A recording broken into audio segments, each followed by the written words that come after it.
somewhere else because that light's in the way.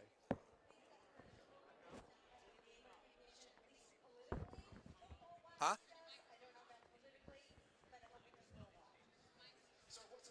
This is my microphone, you ding dong.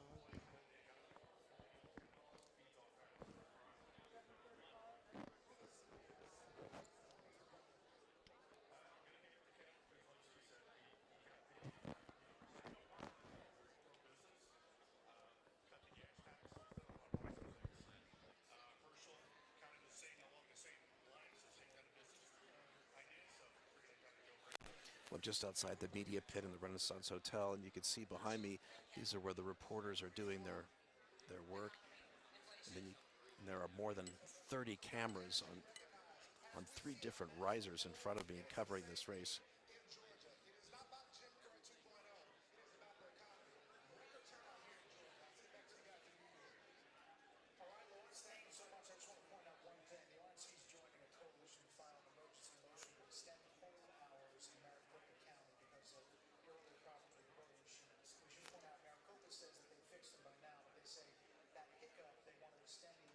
Could you hear me, Dan? So just follow what I say. If I go like that, just pan the camera over. Me?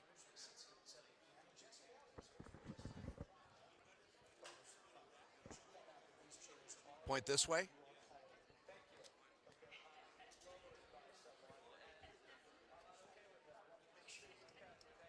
So can you see? You don't want to pan this way to show the podium? Oh, okay. Okay. I'll just do this way.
What? Hear that? Commercial?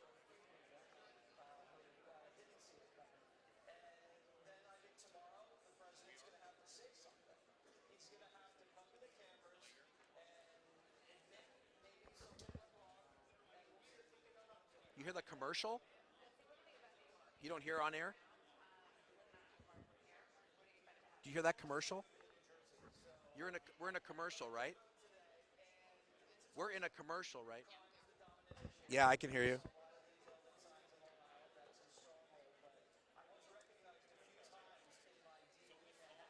Okay.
already called it.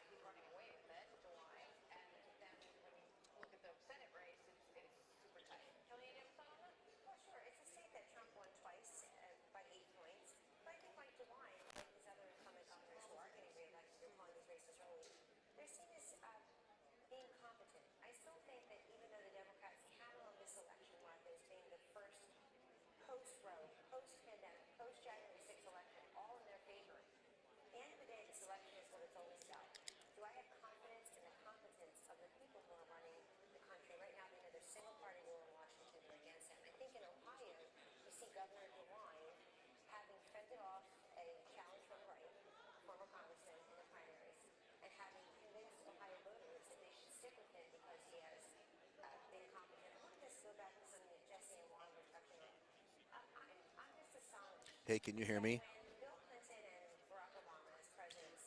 Fox News just called the DeWine race. I don't know. No, I don't. I don't think. No. Right. Right.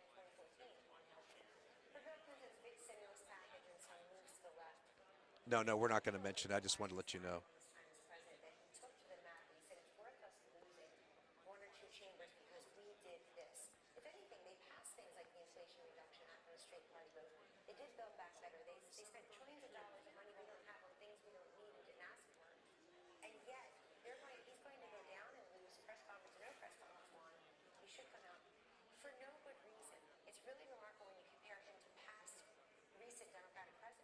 Yeah, we're getting word that he is now going to make a statement. We don't know if he's going to take questions at the White House. Bill, what do you got? Okay. Hey guys, got a lot going on here because things are really starting to roll in. Let me just take you through the map and try and tell you a story about what we think is developing.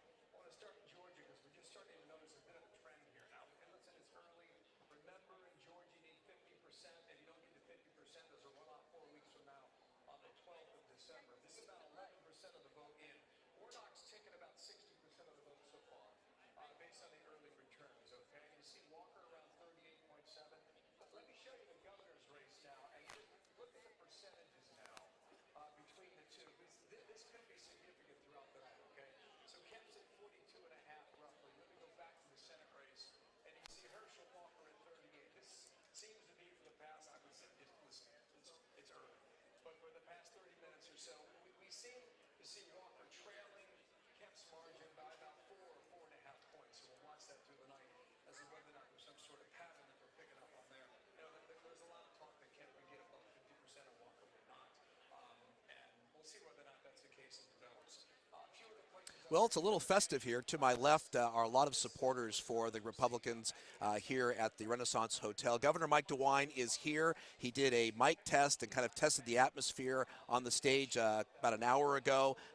We expect him to be here on the stage and then also do interviews afterwards. But I wanted to kind of show you, this is the media pit where all the media here are gathered. There's more than probably 30 cameras here on the risers that are in front of me. And this is where all the media from state media, from national media are all here covering the governor's race. And we expect the governor to come out here probably by 10 o'clock or so. The polls show he had a double-digit lead. No one's really expecting any big surprises here in the governor's race. Of course, if the governor wins, not only does he capture the governor's seat, but he also will have the power to appoint a new Ohio Supreme Court justice. We'll continue to follow this election as it goes, and as the polls numbers comes in, we'll have the latest here on 10 TV. We now throw it to my colleague Richard Sullivan covering the Nan Whaley campaign. There was a time there where DeWine was on his back. You know, he was around the upper 30s, low 40s across the entire state. He made a heck of a comeback because he's a winner tonight in the state of Ohio. Let me check it on the Senate race right now here. All right, sorry guys, you're at 0%. So between Tim Ryan and J.D. Vance right now, not a ton to talk about.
10 TV News. All right, thank you, Bennett. We do have some breaking election news. CBS News is calling the race for governor of Ohio as Mike DeWine's win here tonight. Mike DeWine, of course, the incumbent Republican governor of Ohio right now, who's held that office since 2019.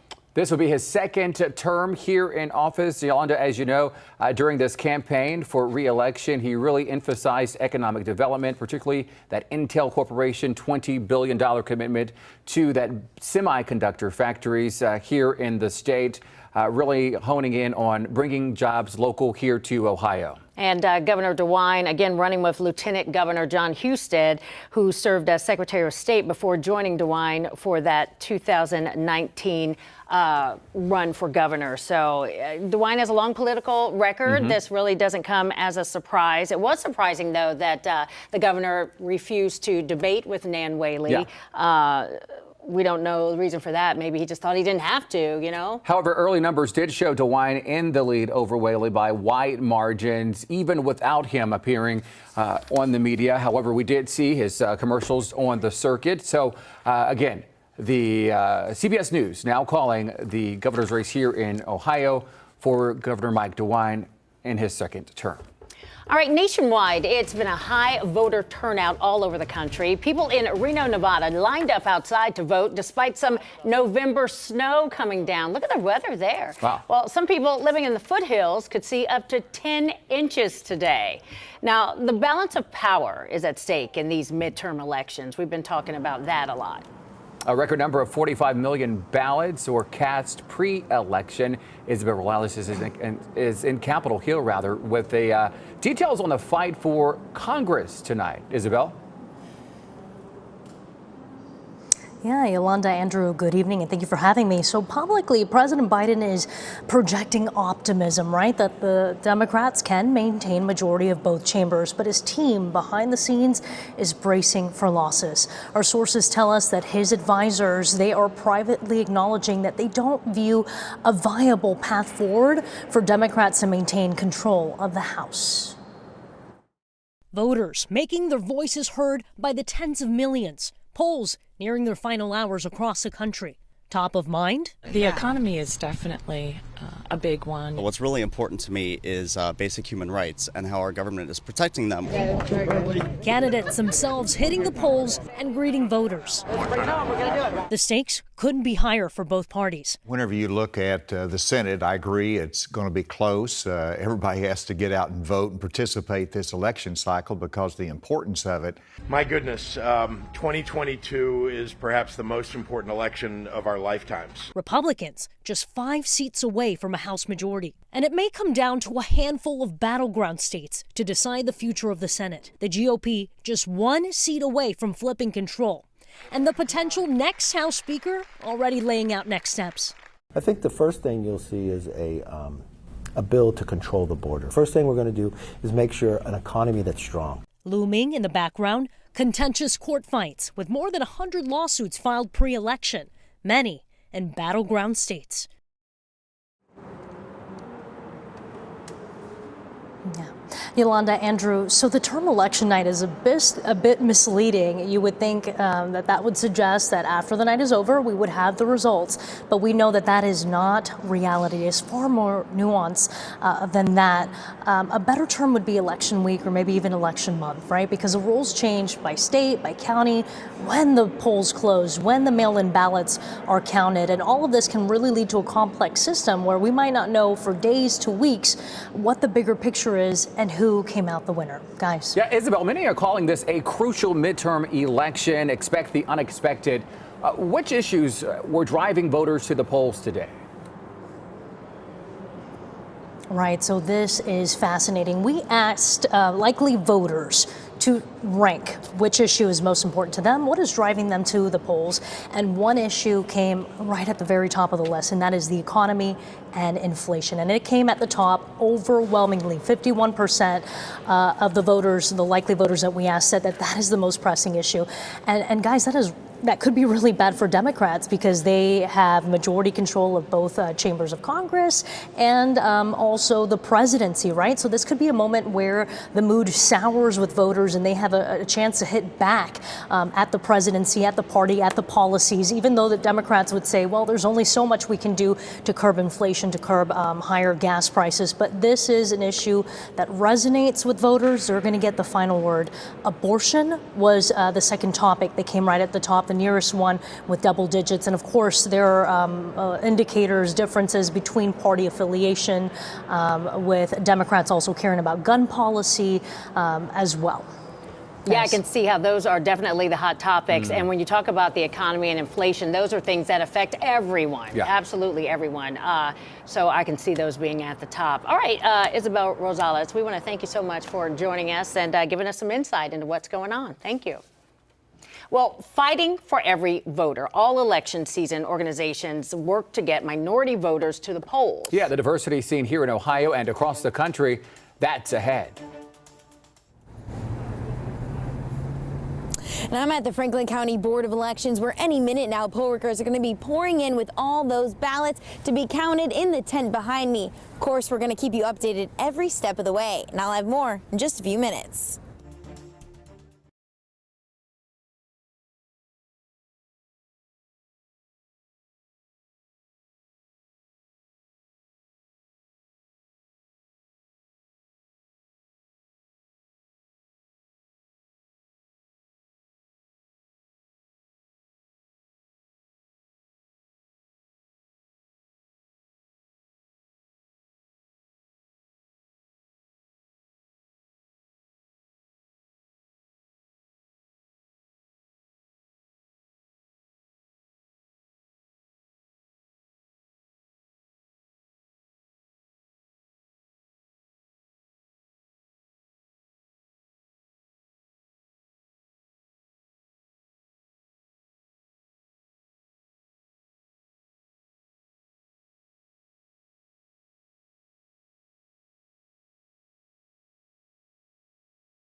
Season to gain the attention of minority voters. Right now, there is a major focus on Latino and Black groups in our state. The organization Rewriting the Narrative hosted multiple canvassing events all across the area, making sure voting is accessible to marginalized communities. We're trying to kind of break all of the status quos about voting outside of a presidential election. So bringing more awareness to the issues that are going on in Columbus and the people who are going to help represent us the best. This year, Republicans nationwide are touting increased diversity in their field of candidates, with 89 Black, Latino, and Native American and Asian House candidates. A lot of significance about the Latino working class that is realigning, like the white working class in this country, and supporting more of a populist conservative message that they saw under Donald Trump. At the end of the day, analysts say tonight will all come down to voter turnout, which we know is higher in our state compared to the 2018 election. Well, tonight, Franklin Township voters making the decision on whether to fund the police department. If the levy fails, the staff will be cut from 8 full-time officers to just 4. This is the 4th time the township has tried to get the levy passed. The police chief is worried that his department cannot properly serve the community if the referendum doesn't pass. I mean, it would be half the size it is now, so we would only be able to provide services for probably one shift a day, 5 days a week.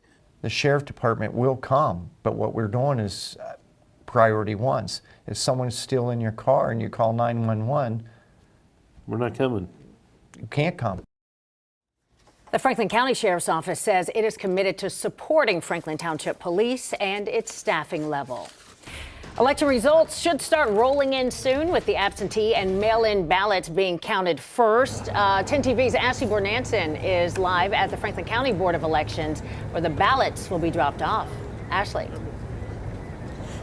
That's right, Yolanda. It has been a long night for poll workers all across the 309 polling locations here in Franklin County. In fact, election officials tell me all the precincts were slammed. Now, although those polls did close at 7:30, there are still a lot of voters in those lines that made it in by 7:30 that are still going to get their vote counted. That is exactly why poll workers are not yet here at the Board of Elections, but the tent behind me is where they're going to be pouring in. They are predicting between 8:30 and 10 p.m. with all those ballots where they're going to be counted. Now, I spoke with a lot of voters across Central Ohio tonight, and they said they've been so excited to vote in this particular election. There's a lot of energy and hot button issues. We just heard from CBS News that Mike DeWine is expected to win as governor, of course, and we're still waiting on a number of those results coming in. So I know it's going to be a long night here at the Franklin Board of Elections. Reporting live in Columbus, Ashley Bornanson, 10 TV News. All right, thank you, Ashley.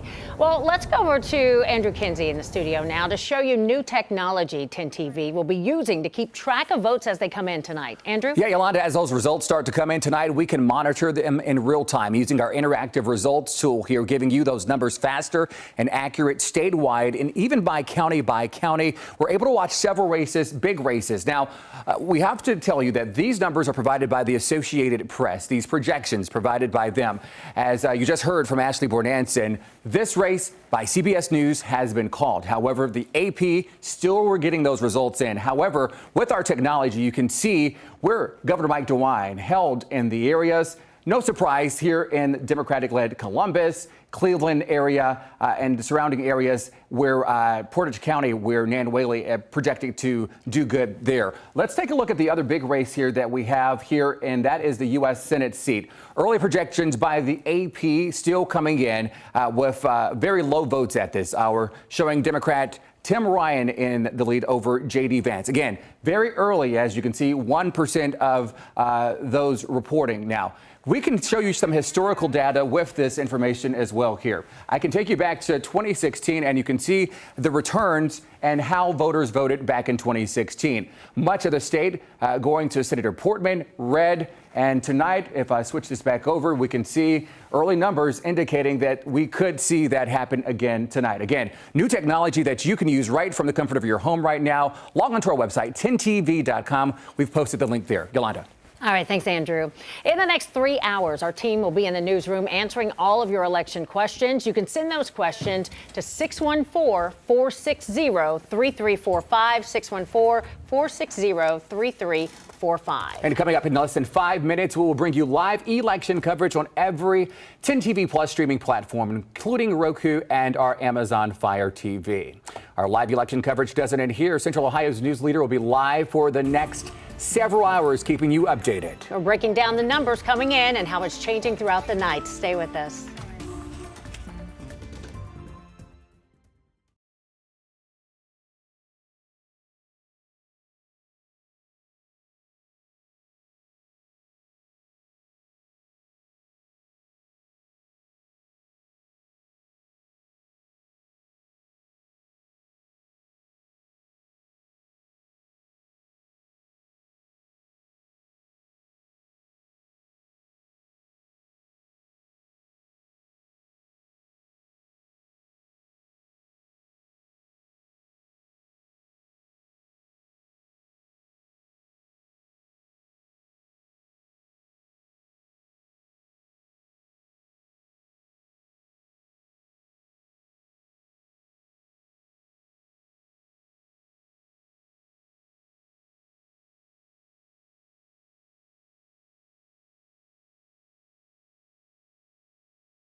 The midterms are here.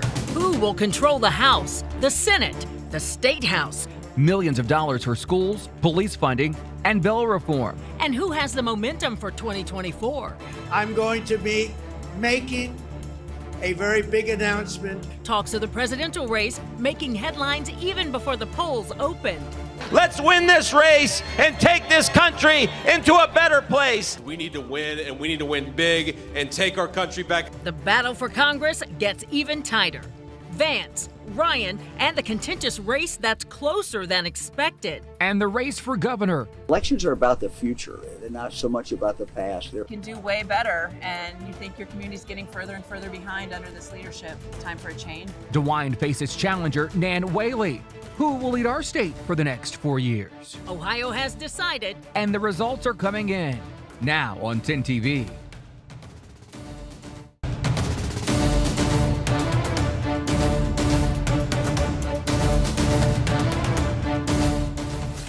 And with that, we thank you for joining us for a special edition of 10 TV News. It is 8 o'clock. And the polls have closed. They closed at 7:30 tonight. They closed, and right now we are just moving in with this web series here. Yeah, we're here to bring you the results and explain what they mean to you. A record number of voters casting their ballots early, and even more voting today, battling those long lines at the polling places across the state.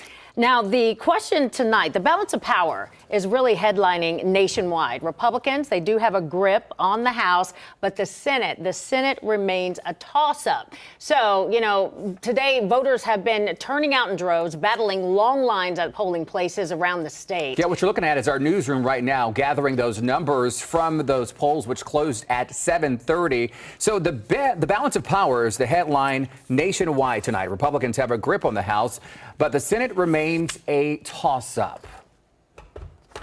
The question for the GOP, can they take full control of Congress? There are a number of races, including a big one here in Ohio, that will decide that. That's the race. All right, well, the other big story tonight.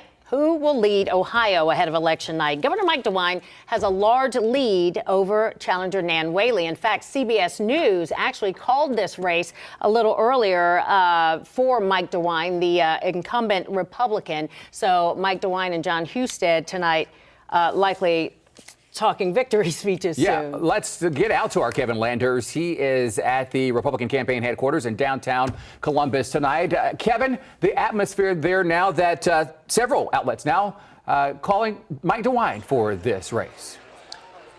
Yeah, there was a brief cheer here as it was announced that Mike DeWine has secured his second term in office. The 79-year-old is expected to take the stage behind me here. You can see a lot of the Republican supporters here have packed the Renaissance Hotel downtown Columbus. The campaign was certainly unusual as DeWine declined to debate his opponent in this race. DeWine landed major victories on his way to this election. Not only was he celebrated for his leadership during the pandemic, he also landed a $20 billion commitment from Intel. He's also battled within his own party after saying he would do something following the Dayton shootings. He supported the Stand Your Ground bill and supported making concealed weapon permits optional for those legally allowed to carry a gun. Now, the polls all week basically showed that DeWine had a double-digit lead over his opponent, Nan Whaley. The question tonight is, even though they've called the race, what is the margin of victory? I think that's going to be an interesting question later tonight as we look at these numbers, because as I mentioned, DeWine is not widely liked in his party, but the margin of victory will tell a lot. If it looks like it will be a wide margin, which shows that many of the Republicans have now turned towards DeWine as they look towards the future for the next 4 years. So it'll be interesting to see what the margin of victory is when we finally do get those numbers, hopefully later tonight. Back to you. Kevin, yeah, go ahead. Yes. We want to know what the feel is. Yeah, are you surprised, in fact, Kevin, that this is being called so early? And what impact, if any, do you think the governor's lack of appearance during this campaign had on getting people to the polls? Yeah, I'm not surprised. Mike DeWine's name recognition throughout the state was very strong. He ran a very strong campaign. Nan Whaley, in the end, did not. It's interesting that HB 6 never resonated in this campaign as much attention as we gave it. I think a lot of the issues had to deal with the economy, and I think that helped Mike DeWine. I think people here, so far there was just a brief applause after they heard about Mike DeWine winning this race. I think you're going to hear it much louder when Mike DeWine and John Husted take the stage here. Hopefully we'll hear from them within the next possibly hour or two, although it seems like they're going to wait for Nan Whaley to concede first before they actually take the stage. But right now, I think I think you'd say it's a festive mood down here in the Renaissance Hotel. I think the Republicans saw this as a victory early on, and I think that's what we're going to see later tonight. All right, thank you, Kevin. Now, DeWine's challenger, Nan Whaley, campaigned strongly on abortion rights in Ohio. Yeah, Richard Solomon has been at her campaign headquarters tonight in Dayton. Richard, give us the mood there. Well, Yolanda, Andrew, it's still anticipation right now. Like Kevin said, some national outlets have called this race, but I just spoke with a representative from Nan Whaley's team a few minutes ago. She said they are going off of what AP says and when and if AP calls the race. And as of now, they have not heard that this race has been called. But I told you a little bit earlier ago during our 7 o'clock special, if and when we hear from Whaley, it will be after the results are called. Now, Whaley is trying to replace Governor Mike DeWine. If she does, it will be the first time her party has been governor in more than a decade. And we've seen several calls, like I said, from national outlets saying DeWine has been projected to win. But like I said, they're not throwing in the towel here. Whaley has been very vocal and very passionate about gun safety and abortion rights for women. And she is still hoping to achieve that tonight. But like I said, if and when we do hear from Nan Whaley, it will be after those results are in. Yolanda, Andrew? All right, Richard Solomon reporting live tonight from Dayton. Richard, we'll check back in with you. And you are right, Richard. The AP has not called that race yet, so we are closely monitoring that, and we'll get you updated as soon as those numbers come in tonight. Let's talk of the balance of power and the fight for control in Congress in Washington, D.C. These midterms will determine who wins the House and Senate. Big impact on each and everyday lives. And right now, it is a narrow race for both as the Democrats try to hang on to the majority and the president tries to continue his agenda. We're going to get a macro view of those races momentarily. But first, the unexpectedly tight race between two very vocal candidates. The latest results now between J.D. Vance and Tim Ryan. Yeah, Vance pulling away in the polls in recent days. 10 TV's Brittany Bailey live here in Columbus at the Republican Watch Party with an update on the mood there, Brittany, as the night progresses. Well, that's right, Andrew. You might see behind me someone is taking the stage right now to talk and saying that it's going to be a very good night for the Republicans. Of course, now that the polls are closed, we know that the race has been called by many outlets for Governor DeWine. We heard some clapping here for that, but we're still waiting to hear about that race between J.D. Vance and Tim Ryan. In fact, we expect it to perhaps be a late night for that. They're, of course, vying for that open U.S. Senate seat vacated by Rob Portman. Just last night, though, Vance did get a bit of a bump when former President Trump did come to town. Former President Trump made a stop at the Dayton International Airport to stump for Vance. He encouraged Ohioans to vote for Vance with the balance of power in the Senate at stake. And then today, Vance cast his own ballot in Cincinnati. He also stopped to chat with supporters and the press. And he made campaign stops after that in Dayton and Grove City today. And that's where we caught up with him. And he talked about both parties working together after the election. I think there are a couple of big issues where we have major crises, and hopefully the Democrats are going to be willing to work with us, and certainly Republicans have to be willing to work with Democrats. One of those is the energy crisis. One of the main drivers of inflation is that we're not making enough of our own energy. That's a problem of public policy. We can fix it, opening up pipelines, opening up more oil and gas drilling, and I certainly want to work on that. Well, again, back here live where you can see the crowd is getting a bit louder. They've been watching these results come in nationally on the televisions. Of course, Fox News is on in here. It has been calling many races for the Republicans. We've been hearing clapping during each of those. You hear the clapping here behind me, but we're going to be here to watch those results. I'm specifically focusing on the J.D. Vance results tonight. We'll send things back to you. All right. Yeah, Brittany, you're keeping a close eye on that race. This has been one of those ones that have been really close. And, you see each person kind of taking the lead at certain times during this campaign. How confident does the team at J.D. Vance headquarters feel tonight? Oh, he's very confident. In fact, our crew was out there asking him earlier today if he would sort of bow out gracefully if he were to lose, and he said he's confident that he will win tonight. Of course, this has been a tight race throughout. We've watched these campaign ads. You've certainly seen them, and really it looks as if Tim Ryan has been trying to get those middle-of-the-road voters. He knows that Ohio has really become a red state, so he's looking for those potential Republicans who may not be in favor of President Trump, where he might be able to grab some of those. And I think that's what this race is going to come down to tonight. But many people do believe that J.D. Vance will end up coming out on top. All right, we'll see how it all unfolds. Thank you, Brittany Bailey. All right, Democrat Tim Ryan's polling has been unexpectedly close to Vance, given former President Donald Trump's wins in 2016 and 2020. But Ryan isn't a typical Democrat, even campaigning against his own party in recent days. Yeah, TV's Brian Somerville is live at that watch party. And Tim Ryan has been quite confident in an upset here tonight. Is that still the mood right now? Yeah, very much the mood here in the room. I can tell you many similarities with what you just heard Brittany say a second ago. This is a very tight race. It is a talker. It has been a talker since Senator Rob Portman announced almost 2 years ago that he would not seek re-election. So let's talk about Ryan for a second. Ryan is a 10-term congressman, almost 20. Pennsylvania and New Hampshire, all characterized as toss-ups based on the data that Dedication CBS to News voters has. shows his willingness to take office and do what he says is necessary to get the job done. This morning, Ryan was in Warren, Ohio, where he casted his ballot. There's a lot of relief, and it's up to the voters now, and I mean, that's the process here. And I think a lot of the conversation that we've had over the last couple of years is like, you got to trust the voters.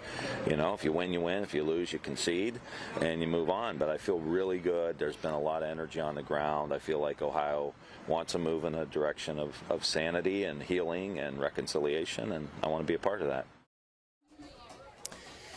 And guys, even with the polls now closed, with the votes being counted, this race being as close as it is, I would not look for an official winner anytime soon.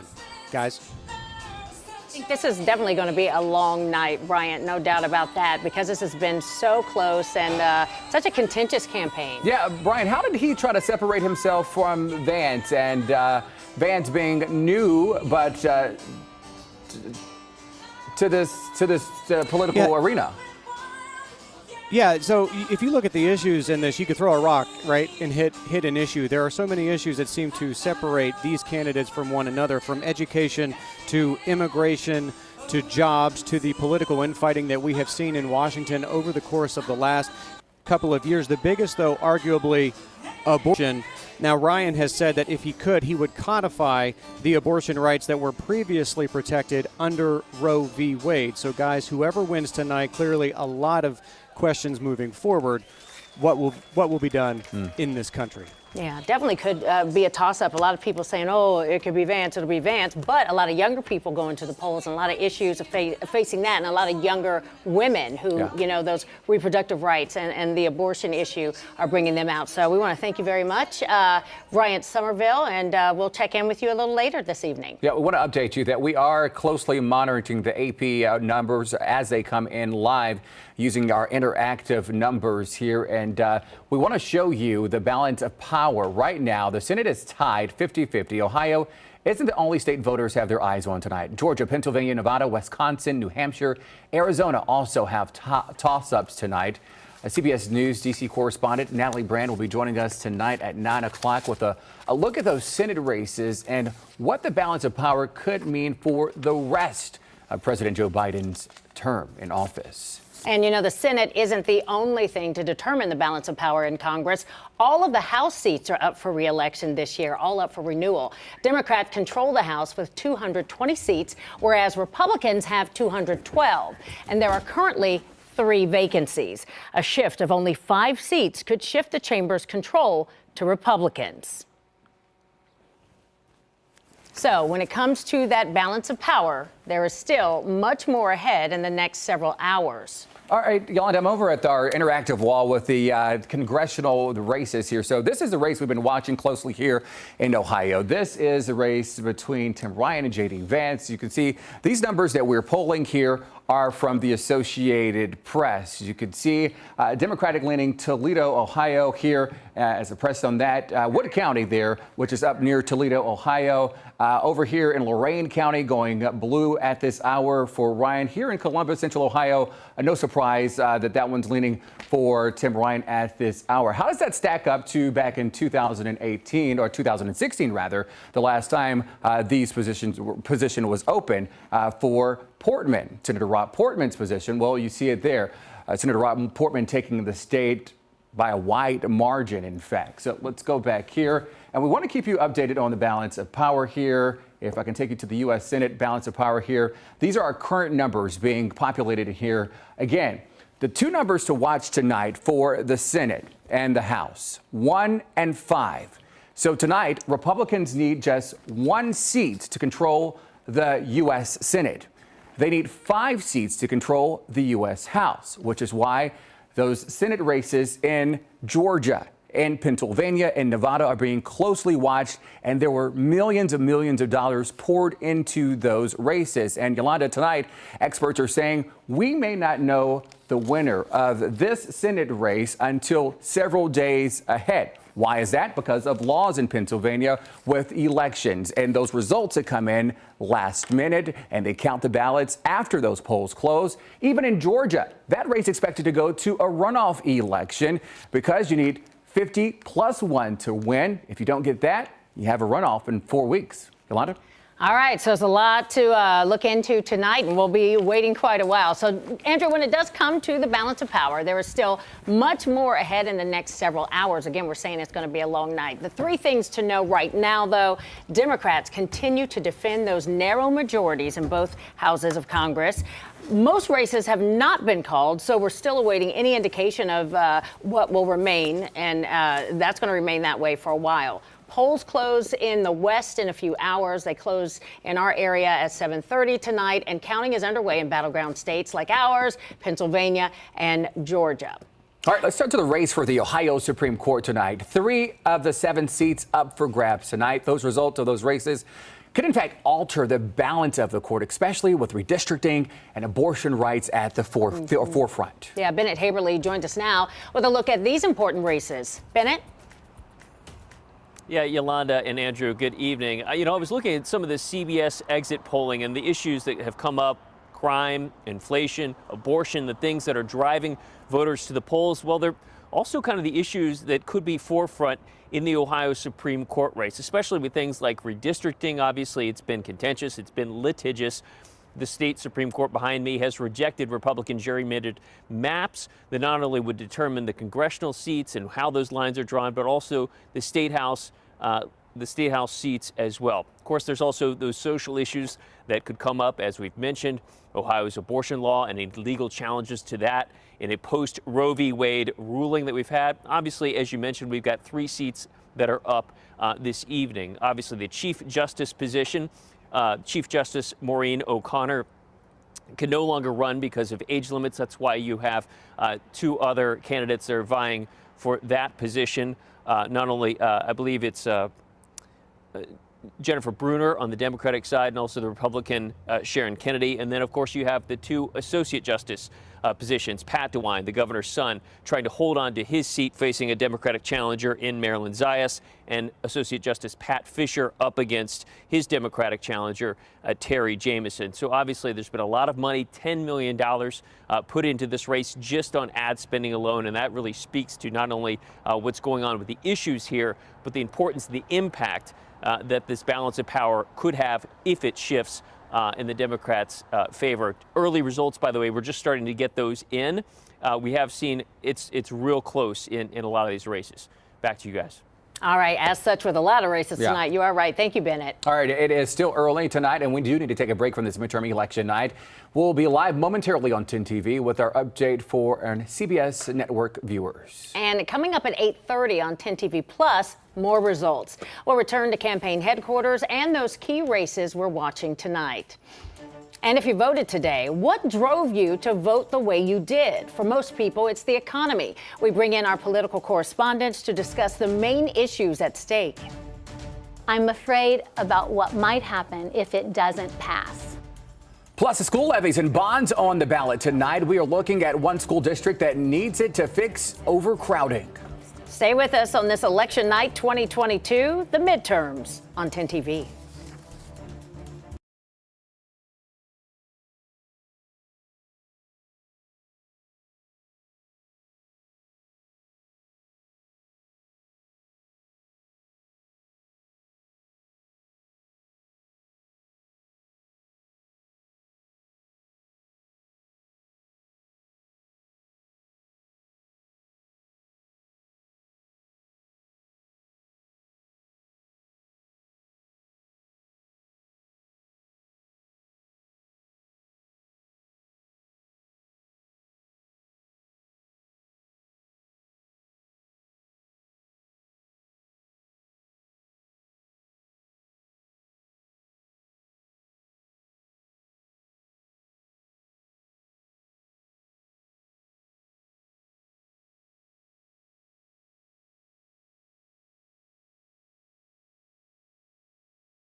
It's 8:25 and we're breaking in with an update on Ohio's top races this election night. Polls closed less than an hour ago. Yeah, right now every county board of elections is tallying up your votes, and all eyes are on that big race for Ohio's governor. The Associated Press already projecting Republican Mike DeWine as the winner. Right now, DeWine is watching the results roll in from the Republican Watch Party in Columbus. 10 TV's Kevin Landers is there live now. And Kevin, what's the feeling in the room tonight? Are they celebrating yet? They are. There's a lot of happy faces here at the Renaissance Hotel in downtown Columbus. Let me just step aside and you can see the crowd behind me. 79-year-old Mike DeWine capturing his second term as governor in a race that in the end wasn't close at all. DeWine ran on a campaign of anti-abortion, pro-gun rights, an administration that landed the Intel plant, and of course the Honda expansion, all things that resonated strongly with voters. It wasn't even close in the end, although early voting is showing that DeWine may lose Franklin County. It appears Nan Whaley will capture Franklin County in the end. A small victory for her, but in the end DeWine was simply, his name recognition and his policies simply resonated more with Republicans than Democrats, and Mike DeWine will still stay as governor for 4 more years, as well as he will have the power to appoint an Ohio Supreme Court justice. So a big victory here for Republicans. We expect Mike DeWine to take the stage probably in the next hour or so. I think we're going to wait and see what Nan Whaley does, if she has her concession speech, and then after that Mike DeWine will then address the crowd here. A lot of people cheering for Mike DeWine as he captures his second term. Now back to you in the studio. All right, Kevin, thanks so much. DeWine's Democratic opponent Nan Whaley spending election night in the city she served as mayor, Dayton. Yeah, we have a team at Whaley's event in Dayton tonight. 10 TV's Richard Solomon is reporting live there, waiting for election results. And what's the feel where you are tonight, Richard? Well, Yolanda, Andrew, Nan Whaley's team is still not yet thrown in the towel. Like Kevin said, multiple news outlets, including AP News, have reported that Governor Mike DeWine has won this race. But I just spoke with some representatives from Nan Whaley's team a few minutes ago, and she tells me that, they haven't heard that from AP News yet, and they're still going on as things are planned tonight. Now, Whaley is trying to overthrow Governor Mike DeWine. If she does, which according to multiple outlets, it won't be possible tonight, it would have been her party's first time in the governor's seat for more than a decade. We've seen several close calls from national outlets saying DeWine has been projected to win, but like I said, Nan's team hasn't said anything as of now. Whaley was trying to push important issues on the ballot like abortion and gun safety. Whaley has said multiple times that she wants to make sure that women in the state of Ohio can go forth with a safe and legal abortion, and also reduce gun violence with introducing red flag laws. But like I said, we still have not heard anything yet from Whaley's team, but I was told if and when we get those results in, Whaley will speak on the podium, but we will not see her until then. So we're still awaiting those results, or awaiting to hear from what Nan Whaley's team is willing to do at this point. And of course, once we do, we will keep you updated with another live update. For now, reporting live in Dayton, I'm 10 TV's Richard Solomon. Yolanda, Andrew. Thank you, Richard. Well, election results could be rolling in for days. Yeah, our Verified team looked into why that delay happens. It's because elections are run locally and resources and rules vary from place to place. For example, some states count absentee ballots in advance and some wait until polls are closed. States also have different deadlines to meet. That's why certain states take longer to certify results, and it's completely normal. Here are the states most likely to keep you waiting tonight. We're talking Pennsylvania, Wisconsin. Both require all mail-in ballots to be counted with election days in-person votes, which cause a delay. Arizona can start counting in advance, but historically has seen a large number of last-minute ballots. And Nevada has an extended deadline for absentee voters that delays their results. Ohio typically sees the results sooner because counties start counting those mail-in and absentee ballots in advance. So a long night, several long days ahead before some of these races are called across the country. Yeah, one of those being the Senate race. We're keeping an eye on that. The race between Tim Ryan and J.D. Vance. We'll keep a close eye on that, and we'll be back with another update for you. Again, keep watching 10 TV for your election night coverage.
All right, welcome back to 10 TV Special, and this special edition of 10 TV News, our election night coverage online. So we don't need experience in government to do this. I'm going to run for something. We are live online right now, so let us walk to our newsroom, Yolanda. Oh, We've been covering several big races tonight, from the Senate race here in Ohio to the governor's race, and that race called earlier tonight with Governor Mike DeWine winning a second term in office over Democratic challenger Nan Whaley. As you know, Nan Whaley served as mayor in the city of Dayton. She was hoping to take over the governor's mansion. Yeah, she wanted to be a little stronger on, gun control and safety after what happened in Dayton in 2019 when a shooter ended up killing people and injuring a lot of others. So she took a stand on that. Mike DeWine, of course, had the name. Mm-hmm. Everybody knows that name. But Nan Whaley did her name was pushed into the forefront after that incident. But it doesn't look like she's going to pull that off tonight. CBS, AP, a lot of other outlets calling it for Mike DeWine. The other big race, of course, is the race for the U.S. Senate seat that Rob Portman is going to vacate when he leaves, and that's between J.D. Vance and Tim Ryan. Yeah, we're taking you in our newsroom because this is where the action is happening tonight. Take a look around our newsroom, quite busy right now, gathering those numbers so that we can show you exactly where things are tallying up at this hour. Important to note that we are using AP, Associated Press projections at this hour. If we can, kill programming, please, in IFB so that we can hear our feed, please. Right. So the big race, as you said, the Senate race. So that is 1 and 5. The numbers that we are watching tonight for the balance of Congress. You keep hearing this big balance talk with the importance of balance. Well, if the Democrats take over the Senate, which many are saying may not happen at this hour, again, that will give the president an opportunity to push forward his agenda. As you know, the Senate now sits at 50-50 with the vice president, the tiebreaker. However, the House leaning very Republican and continues to tonight. However, that is why races are watched tonight in the Senate. In Georgia, where we have Herschel Walker making headlines down there as a Republican's choice. You also have the Pennsylvania race, where you have the lieutenant governor going against Dr. Oz. And then you go out to Nevada, where the Democrat that is in office right now facing a very, very tough race and may or may not pull this one off. So the Republicans have an opportunity tonight to take over both the Senate and the House. Absolutely. That's why that balance of power is just, so big right now. And for some voters, they felt like there's just really a lot at stake right now in this election. And this year's midterms, it really could defy political history if this whole balance of power and it switches everything. And it really could change a lot. But there's really so much more to this election night than that. Economic issues, inflation, those are some of the big topics that people turned out to vote, and the abortion issue and issues 1 and 2 here in Ohio. Issue 1 being the one about bail and, making them too high can be unconstitutional, which is, so they're going to give, take that away from who's doing it now and give that discretion to the judges. Another thing top of mind for many voters, immigration. Take a listen. Issues that resonate most with most people are the economy, pro-life, pro-choice, and I think character and trying to decide what we think leadership means. It means a lot to me because from where I come from, I know what it means when you are head pretty much a dictatorship situation. You can get food tomorrow, today it can be rough, but tomorrow you can get food. But once you get somebody, once you have a situation where there's no turning back, you're stuck, and that's why I'm voting. Now, we have seen all day the lines of people waiting to vote, some telling us they waited about an hour, an hour and a half. Early voting numbers, they outpace the last midterm, so we can't expect today's turnout, to be pretty large. And 10 TV's Ashley Bornanson has seen that. Yeah, Ashley Bornanson, she joins us live now. Those votes are being tallied at this hour. Ashley, what were people telling you? You've been out there all evening. What was the driving force behind those who showed up tonight to cast their ballots? Yeah, a lot of voters told me, Andrew and Yolanda, that there was an energy that brought them out to the polls this specific mid that they haven't felt in many years. And it's exactly the reason that you mentioned earlier, which was those hot button issues, inflation, gas prices, abortion, a lot of men and women bringing out their children, telling me that they want to show the future generations that your voice matters and it counts, and it is important to be educated on the exact things on the ballot. Joining me to explain more of that is spokesperson for Franklin County Board of Elections, Aaron Sellers. Aaron, good evening. How are you doing? I'm doing great. It's been quite a night. You said poll workers are starting to show up here at the Board of Elections to get those ballots counted. Explain to me what's going on. So what you see behind us is our poll workers from our 309 locations throughout the county are starting to filter back in, and they're bringing their supplies. They're bringing zip drives. They're bringing all the paper ballots that have been cast. They're bringing them into us. We're taking them, we're bringing them in, and then plugging them in, and they'll start showing the results on our website. Now, I know we don't have the official numbers yet of voter turnout, but we saw those long lines. A lot of people were actually, you were saying, choosing those paper ballots. Talk to me about why were there such long lines? I know lengthy language on the ballots this year. Well, I think obviously turnout. A lot of people wanted to come out and vote in today's election. In Columbus, as we talked earlier, some of the bond issues and things that were on there were very lengthy.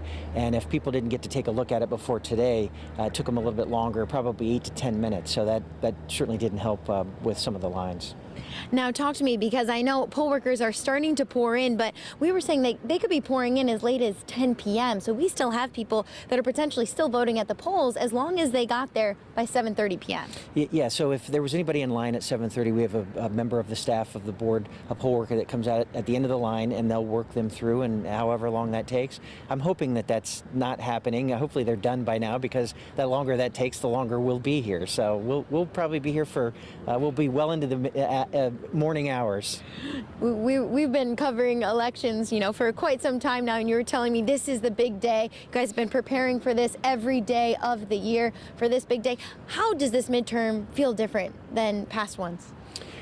Well, as I've said, the last 3 years or so have been really interesting for all of us, but poll workers, elections officials with COVID, redistricting, 3 elections this year. So it's been a long slog. So we're happy that we've got this done. We've certainly got a lot of important stuff to do to finish this. We'll have 21 days after today to certify this. And then once that's done, we'll be able to kind of let our hair down. Let your hair down. Well, you guys deserve it. Thank you so much, Aaron, for joining us. And of course, be sure to continue with us as we continue our coverage on election night as those results pour in. For now, reporting live in Columbus, Ashley Bornanson, 10 TV News. All right, Ashley Bornanson, thank you so much. In the Digital Broadcast Center, wanting to show you those results that we are still reporting from the Associated Press with that race for governor. As you can see here on our mapping system, we can show you those areas that leaned Democratic for Nan Whaley. However, quite a large spot of our state going for Governor Mike DeWine. No surprise, really, in this race here. Let's go to the race that many are watching tonight, because there is something very interesting happening in these numbers that we are reporting on tonight from the Associated Press here. Let's take a look here. These are the current numbers we're getting in from 2022 and tonight. As you can see here, a number of red here. But let me switch back to the 2016 race.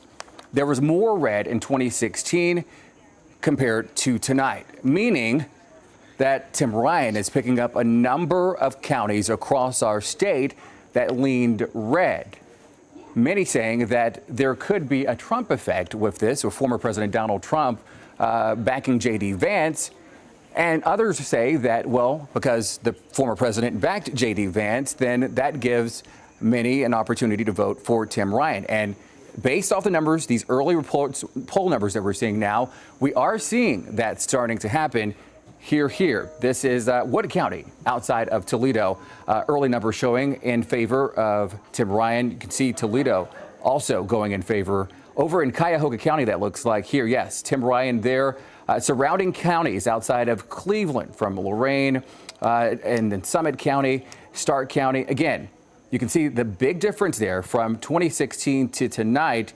This could work in Tim Ryan's favor as the night progresses. Again, still early as those votes are still being tallied at this hour. Again, this is a tool that we are using tonight throughout the night. You can find this right now on our website at 10tv.com, where you are likely watching this right now. Let's get it back to Yolanda in the studio. All right, thanks, Andrew. And, tonight there are two issues on the ballot that could change the Ohio Constitution if passed. One of them is issue 1. That's the proposal that would remove the Ohio Supreme Court's authority on determining bail amounts and conditions. It would also require courts to consider public safety and other factors when setting them. Issue 1 is a direct response to an Ohio Supreme Court decision made back in January. The justices decided judges in our state would no longer be required to consider public safety when it comes to cash bail. And this is because they say it could lead to excessive bail amounts, which remains unconstitutional. Supporters of issue 1 say this would help keep offenders from getting back on the streets and possibly committing more crime. Especially in domestic violence cases, we have this constantly where people are getting out and they go back and abuse their wife again. Those against the issue claim it would only widen racial and economic disparities in our state. Issue 1 will actually just allow courts to set high cash bail that has nothing to do with the person returning to court under the guise of public safety. Well, now we look at issue 2. If it passes, it would change how Ohioans can vote in the state. The issue would change Ohio's constitution from guaranteeing voting rights for every citizen to only citizens of the U.S., except that supporters of issue 2 say it's important that Ohio's constitution makes certain there are no local loopholes that could overstep the state's constitution. Some early voters felt the same way. Yeah, I think you have to be a citizen to vote in any election. I feel if they're 18 by the time they are able to vote, that by law they should be able to vote in the elections. They have a schedule. Well, State Representative Mike Skindell is against issue 2 and says the proposal is about voter suppression. They tried to stop 17-year-olds from voting in presidential elections in 2016. The courts ruled that out. Now they're going to the Constitution to change it. Voters should not be changing the Constitution like that, and we should stop it.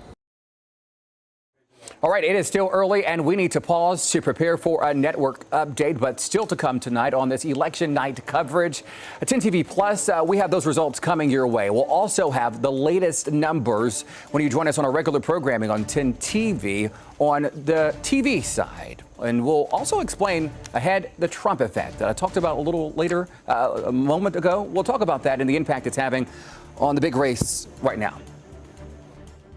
When JD wins tomorrow night, you are going to hear the wailing and shrieking of the fake news all the way from New York to Washington, because the media will know that Ohio has just elected a truly MAGA all-star. So the big question, how was the former president affecting voters here in Ohio? What kind of effect will his likely presidential campaign announcement next week have on the next 2 years here? We'll bring our CBS correspondents live from the nation's capital for an analysis on that. Stick with us.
Yeah, this is a busy night, and we've been watching this quite closely. We are watching the Senate race, Yolanda.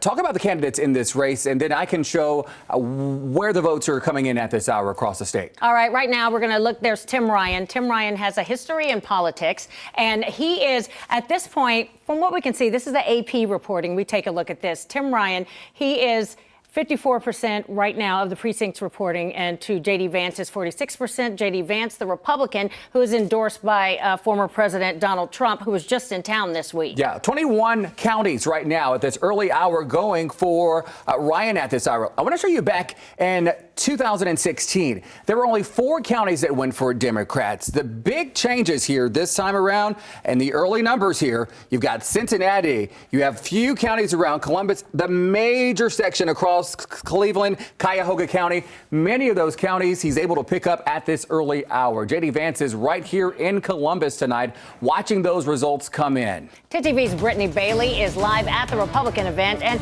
Brittany, what's the feeling in the room right now?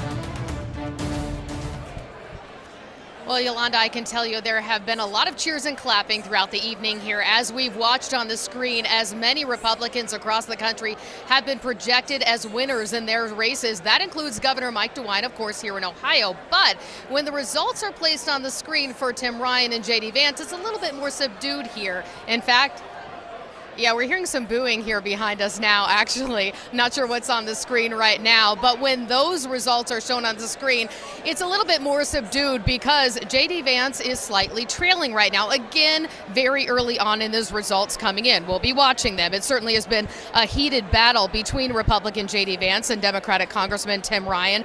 Both have had some big-name supporters endorse them and come here to Ohio to stump for them, and that included earlier this evening when Senator Rob Portman himself took the stage here and again shared his support for J.D. Vance, coming out potentially the winner tonight. Of course, we'll be here to see if that happens. Yolanda and Andrew. All right, Brittany, thank you so much. Vance's opponent, Democrat Tim Ryan, has set up camp in Northeast Ohio tonight. Ryan's campaign is in Boardman, and 10 TV's Bryant Somerville is there with them. Bryant?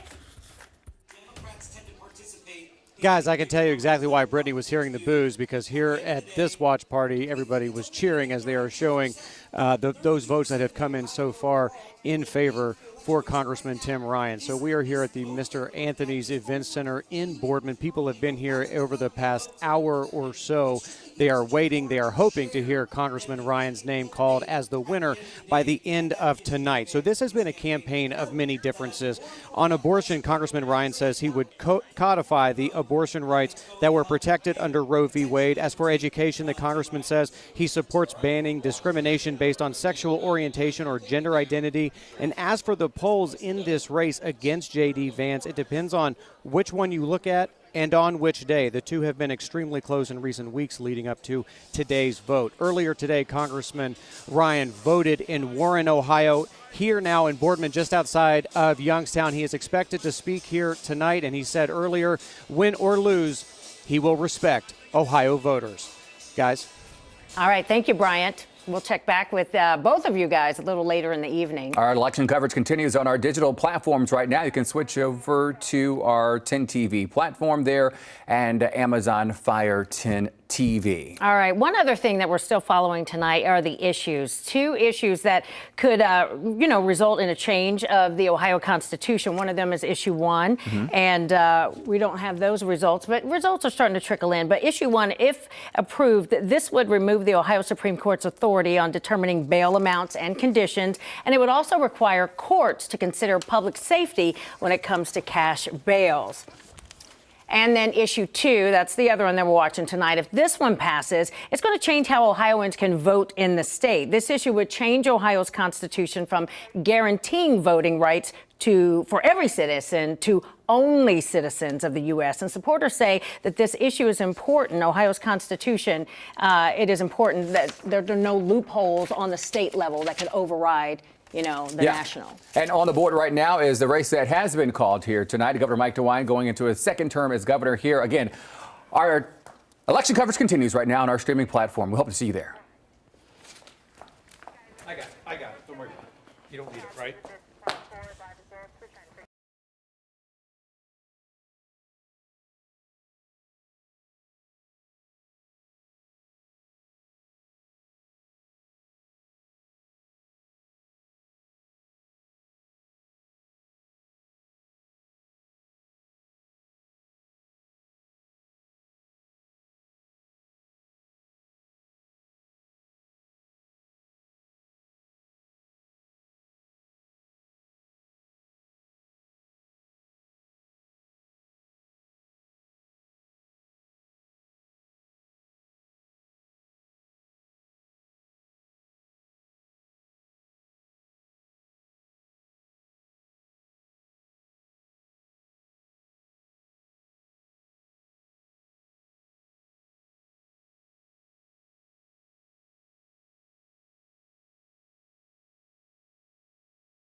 Well, the time is now 9:05 and the numbers continue to come in on this election night. A look as we await the results of several races. Our newsroom is busy working throughout the evening. We've been here all night and will continue to be here throughout the morning, crunching those numbers, getting those results in for you. Welcome back to our special edition of 10 TV Decision 2022 as those results of the midterm elections start to come in. I'm Andrew Kinsey. And I'm Yolanda Harris. A big night already and several races to get to. And of course, 10 TV projections. We're also following the balance of power in Congress. Right now, Democrats control the House, Senate, and White House. But the House and Senate are up for grabs during this midterm election. Ohio is playing a role in deciding who will control that branch of government. All right, so how often does the president's party lose control of a chamber of Congress during the midterms? Well, historically, not as often as you might think. We looked at every midterm in American history, and the president's party lost either the House or Senate in just over a third of them. But it has become a lot more common recently. We've seen such losses in the last 4 midterms in a row. So let's check in on the Ohio Senate results. And as you can see, this is, not all the precincts are reporting, but you see the colors here. That is because they are leaning in that direction. So at this point, Tim Ryan, with a bit of a lead here over J.D. Vance. But again, this is not official. But these are the counties in the state of Ohio that are leaning toward each candidate. It's important to note here in Ohio that many Democrats wait till Election Day to cast their ballot. So those results are counted first. So those are the first ones we usually see when these numbers start rolling in. And then those mail-in absentee ballots are counted in, which usually skew Republican. So these numbers will continue to change throughout the evening. Now, I want to provide some context to those results and what we can expect in the night ahead, especially as polls begin to close on the West Coast. Turning now to CBS News and political correspondent Natalie Brand. Natalie, good evening. And give us your first thoughts of the night so far. Hi, Yolanda and Andrew. How are you? We're good. We're good. Just a busy night here. Can just give us. The night is young. Absolutely. Give us your first thoughts. Yep, and we will all have a long night ahead with lots of caffeine. Because some of these races are going to be so tight. And as you know, we've been following these battleground states, Ohio being one of them, and 6 in fact, Senate races are considered toss-ups. Now, what we can tell you at this hour is a number of those most competitive Senate races, including Georgia and Pennsylvania, are still toss-ups. Arizona considered a toss-up. That's the characterization by CBS News at this hour. As far as Ohio goes with that competitive open Senate seat, at this hour, as you mentioned, it's leaning Republican with much more counting to be done. But what we also know from CBS News exit polling is the economy and inflation really rose to the top of the list as the key issue on voters' minds, with 3 in 4 saying they feel like the economy is bad right now. That was a key motivating factor, especially for Republican voters. On the Democratic side, their top issue, abortion. But in these battleground states, again, Ohio one of them, the issue of inflation and the economy outpaced abortion as the top issue, the most important issue on voters' minds. Natalie, let's discuss the Vance and Ryan race for that Senate seat that's going to be vacated by Rob Portman. It has been much closer than originally thought. And that's because an open seat typically is a very close competitive race. And if you look at the 2 candidates, we have with the Democratic candidate, Congressman Tim Ryan, a 10-term incumbent, 20 years in Congress, well known in Ohio, particularly in his district. And then on the other side, you have a best-selling author who also made headlines when he got an endorsement from former President Trump. We saw the former president campaigning for him with that big rally. So this race garnered a lot of attention, was watched nationally, and we also saw a lot of outside money pour in, particularly on the GOP side, in support of J.D. Vance. So those are some of the factors, but especially being an open seat, this is going to be a close race. Again, as we said, it's leaning Republican, and that kind of speaks to the overall trend lines in Ohio. When we look at some of the exit polling out of Ohio, we see inflation, abortion, and gun policy as the top issues on Ohio voters' minds, according to that exit polling. All right, Natalie Brand reporting from Washington tonight. Thank you so much, and we may see you later. Thank you, Natalie. All right, right now we're going to go to Governor DeWine's headquarters. Yeah, Brittany Bailey has been there throughout the evening. She is standing by with an update. Brittany.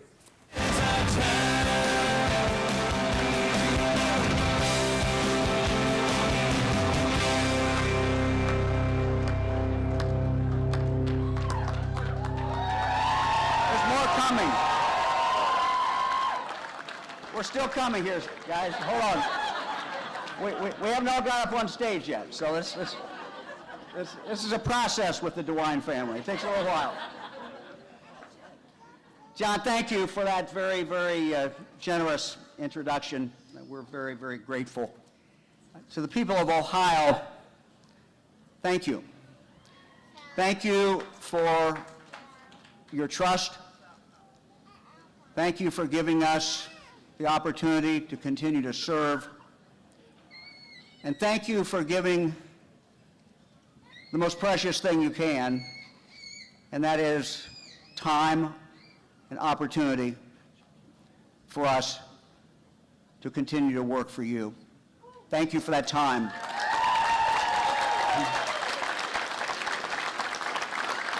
Ohioans, my friends, Ohioans have been through a lot, as all Americans have in the last few years. But we are a resilient, tough people, and we move forward. When I talk to businesses about coming to Ohio, and John and I do this all the time, we have a lot of good stories and a lot of good things to tell, whether it's our abundance of water, our location, our great infrastructure, and we go on and on. But in the end, it comes down to the most important thing, and that is our people. We have great people in Ohio. So to the people of Ohio, thank you. Thank you for giving us this chance. I want to thank my longtime girlfriend here. I made the mistake the other day. I introduced her and said we've been married 25 years, and I don't know, but it's really 55. And look, she's my best friend. She's someone who, Fran and I have known each other since first grade. And obviously, I wouldn't be here today having this opportunity to serve without her. She has...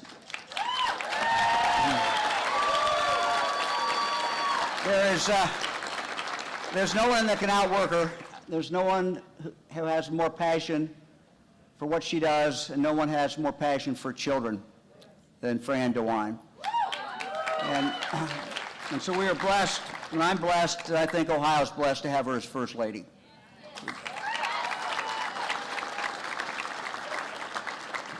She had a passion for literacy, getting children ready for kindergarten. And the Dolly Parton Imagination Library, those books are now reaching over half the children in the state of Ohio, 0 to 5.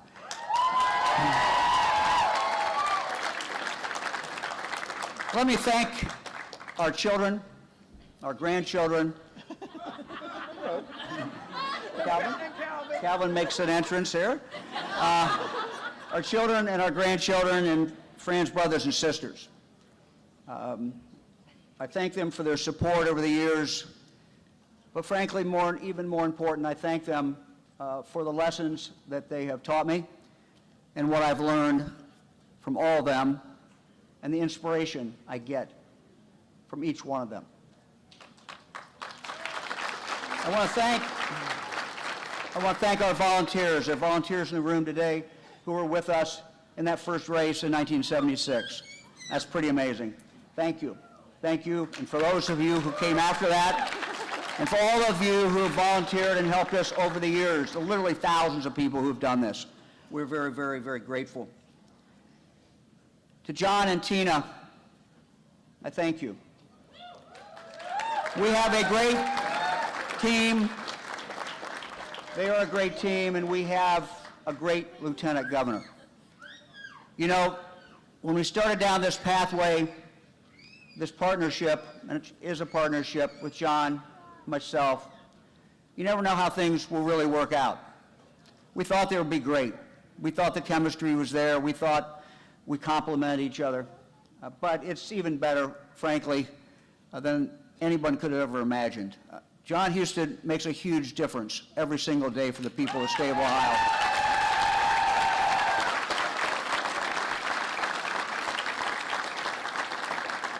And I am honored to have him by my side for 4 more years.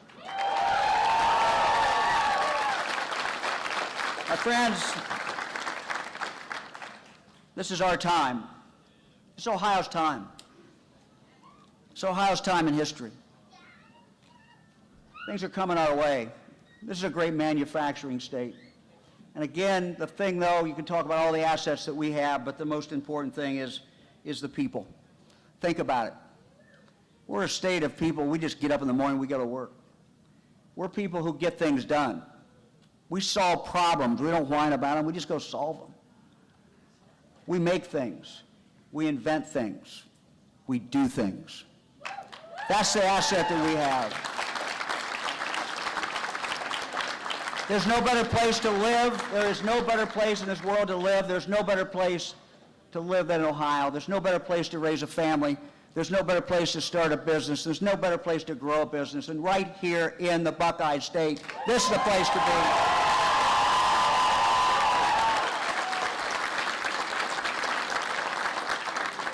But yet we have work to do. And we have unfinished business.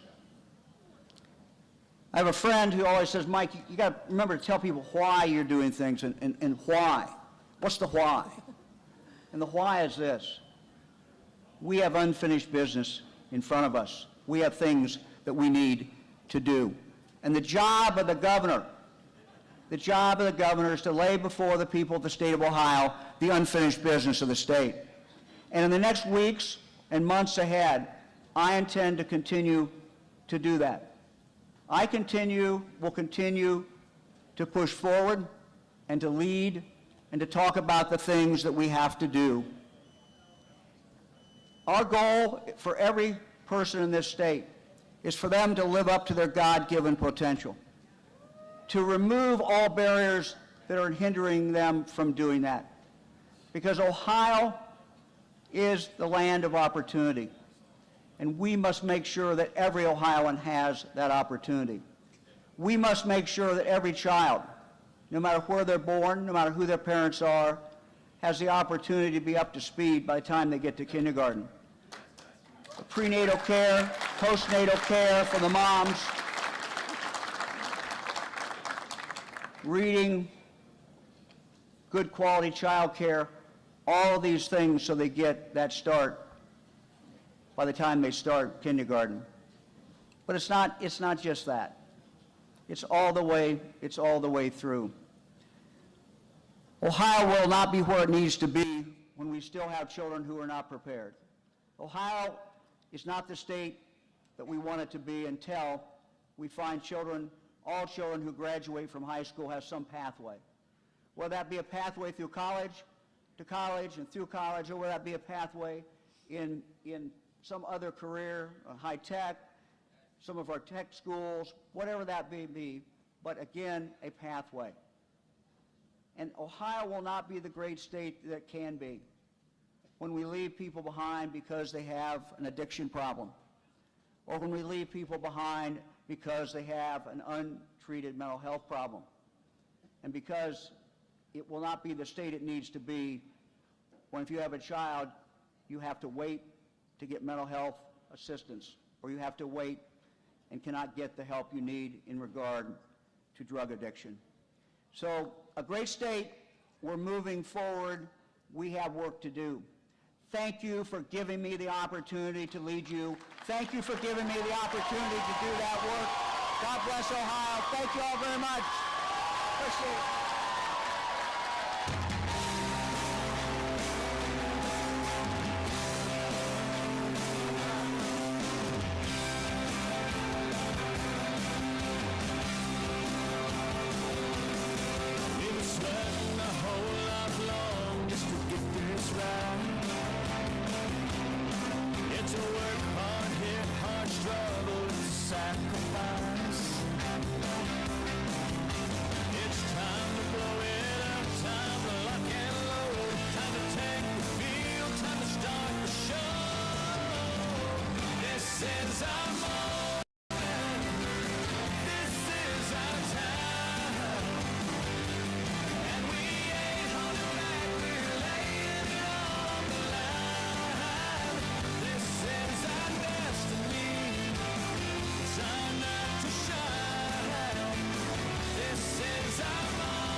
since we were born.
And good evening to you. We are breaking in for another live election cut-in. It is 9:25, and we are breaking in for an update on Ohio's big races. I'm Andrew Kinsey. And I'm Yolanda Harris. Just moments ago, Governor Mike DeWine spoke on stage after winning re-election tonight. Take a listen.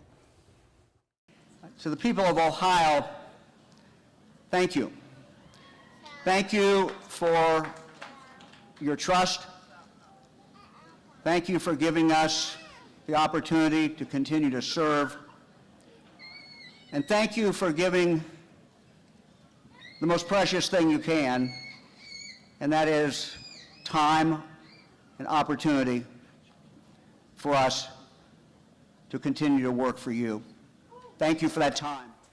All right, that was Governor Mike DeWine with his victory speech. He is now going into a second term as governor. We're told his challenger, Democrat Nan Whaley, is expected to give a speech around 9:30. As soon as we get that, of course, we'll bring that to you here on air and online. Yeah, we were told from Nan Whaley's headquarters there in Dayton that she was waiting until the AP results came in before making any sort of announcement or concession speech. So that has happened. So it sounds like she's about ready to do that. Well, now to another race. There were 3 seats on the state's highest court on the ballot. Yeah, here are the initial results coming at this hour, Yolanda.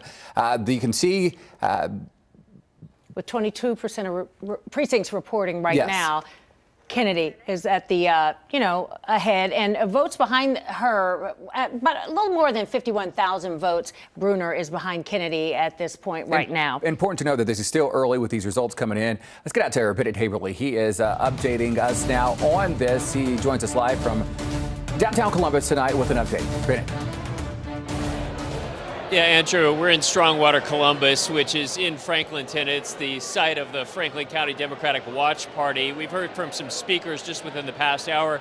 Congresswoman Joyce Beatty, of course, declaring victory in her re-election campaign. They've also heard from some down-ticket Democrats speaking tonight. All eyes tonight, though, also on the state Supreme Court race, which could determine the fate of some of those key issues, including redistricting and abortion and legal challenges to Ohio's abortion law. I have been keeping some eyes on some of those election return results. It's a bit of a coin flip thus far. Democrats had early control. Now it seems to be in the Republicans' favor.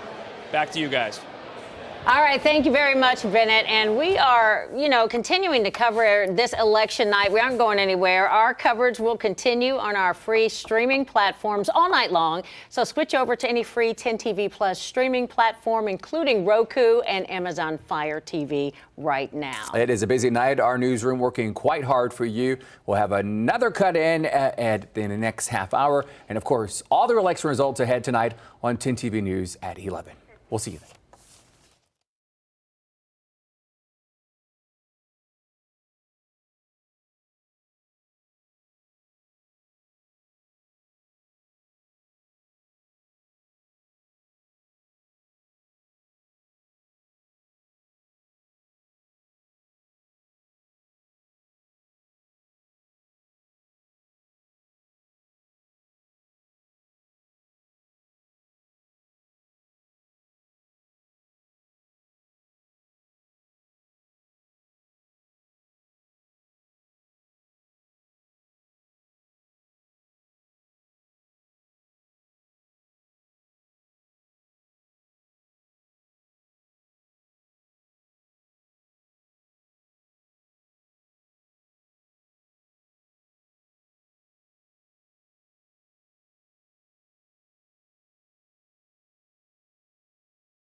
TV Plus with a look at the results tonight, but we do want to take a listen to Nan Whaley. She was the opposition to Ohio Governor Mike DeWine. Mike DeWine, of course, won tonight.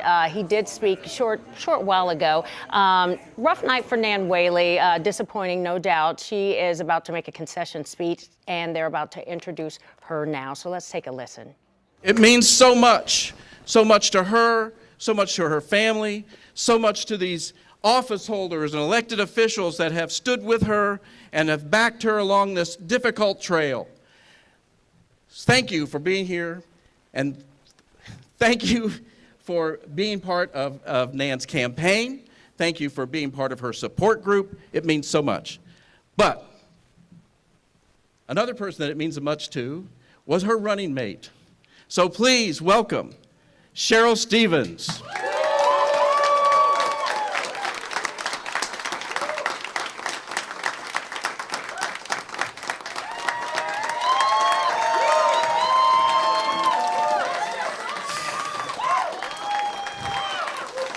Thank you, Dayton.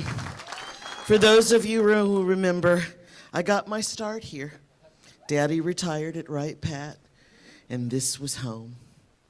Of all the places in America, Dayton and Ohio became the place we chose to live. And so I couldn't be prouder to have tried to lead this state in the right direction toward the future. But no matter what, thank you, Daddy, for helping me to be the hardworking woman I am.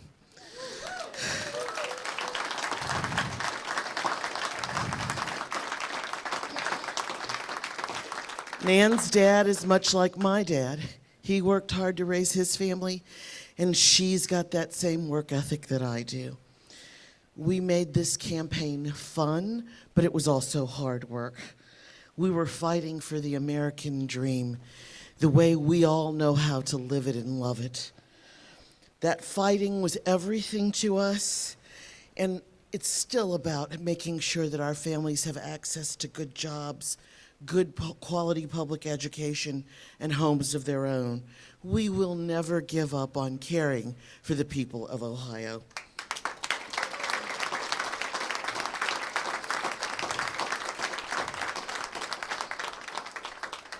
Now it is my pleasure to introduce the woman who took me to the fight for Ohio, Nan Whaley.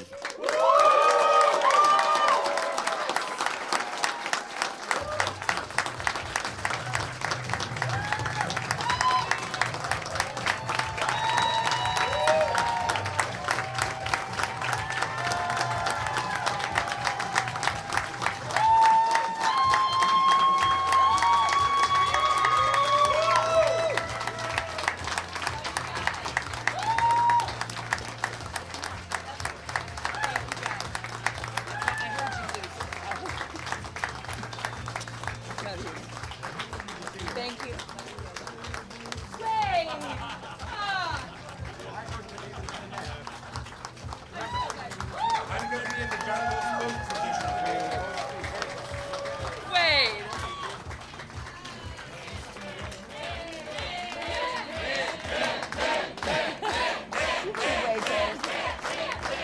Thank you, Dayton. Thank you, Dayton. It is so good to be home. So good. I want to start by thanking my husband, Sam, who has been with me on this journey from the beginning. Thank you to my parents, my brother, David, my sister-in-law, Emily, my niece, Abigail, Nanette, and Teddy, my nephew. Thank you for that, always supporting me. Thank you, guys.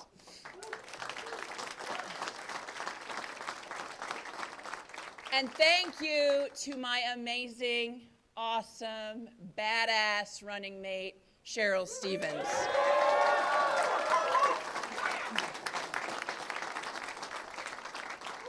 Who is a true champion for Ohio communities.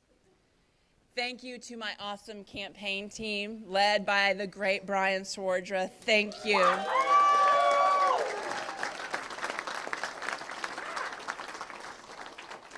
Who many have been with me for every step of the way these last 20 months. And thank you to everyone who supported this campaign. All of you who chipped in your time and money because you believed Ohio deserved better. This is obviously not the result we were hoping for. A few minutes ago, I called Governor DeWine and to congratulate him and wish him and Fran good luck in another term. Even when we don't get the outcome we hope for, it's vital that we respect our democracy.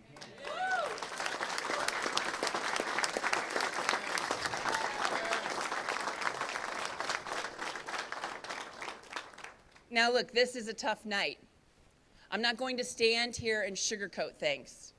I'm disappointed, and I know you are too. And after a tough loss like this, you might feel like giving up. And hey, no one would really blame you. There's a lot that's pretty broken about Ohio and our whole country. And there's a lot that's not. I stand before all of you and every little girl watching this at home as the first woman ever nominated for governor in the state of Ohio.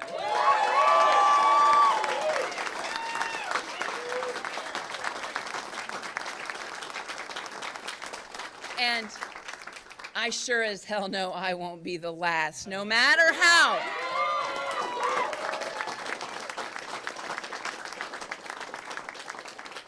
No matter how hard the good old boys in both parties and the media try to hold us all back. Despite trailing in every single poll, we raised millions of dollars, not from special interests looking to call in a favor, but from nearly 30,000 everyday folks willing to chip in a few bucks to make their state a better place. I traveled to every single county in this state, all 88 of them. And when I met folks who didn't agree with me on everything, we could agree that every community and family deserved real opportunity. Despite a broken state government and politicians working to divide us, it's still clear to me that we have more in common than not. We're going to hear from folks that it's time to write off Ohio as some backwater where extremism is just the way things are. But I refuse to accept that. I've said all along that you've got a choice, Ohio, and that's still true tonight. You can accept the status quo in our state. You can accept the extremists who have rigged the system and the state house, and you can accept decline. Or you can keep working for something better, even when you get knocked down, because our families and our communities are worth it. We can keep working for an economy that works for every Ohioan, whether you live in Dayton or Cleveland Heights or Marietta. We can keep working to root out the rampant corruption that we know has infected this state house. And we can keep working to pass common sense gun reform and make all of our communities more safe.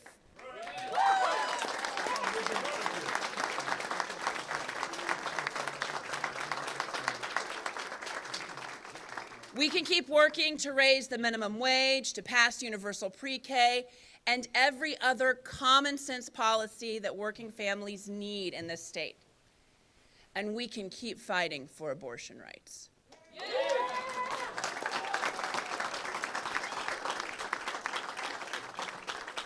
Because we already know what's coming our way. A complete abortion ban. A ban that will prosecute doctors, subpoena medical records, and kill women. But we still have the power to stop it. Since Roe was overturned, I've said we need to take this issue directly to voters with a ballot initiative to codify abortion rights in the Ohio State Constitution. That starts now.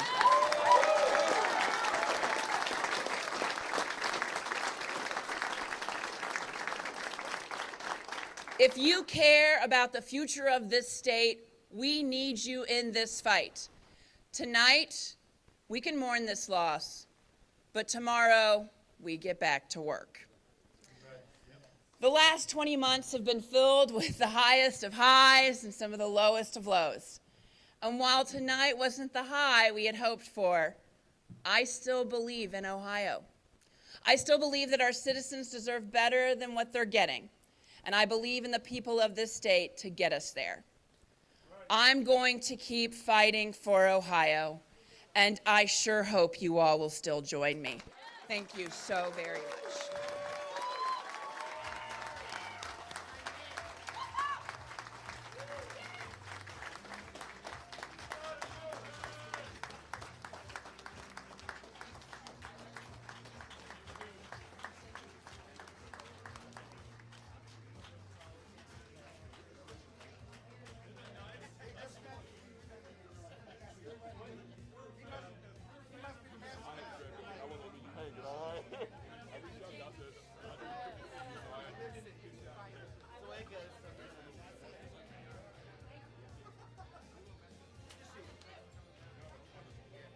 Yolanda, it was going to be a long night for Nan Whaley. She did not win her own county, Montgomery County, where Dayton is based. So it would have been a very long night for her to try to flip some counties to make a big dent across the state.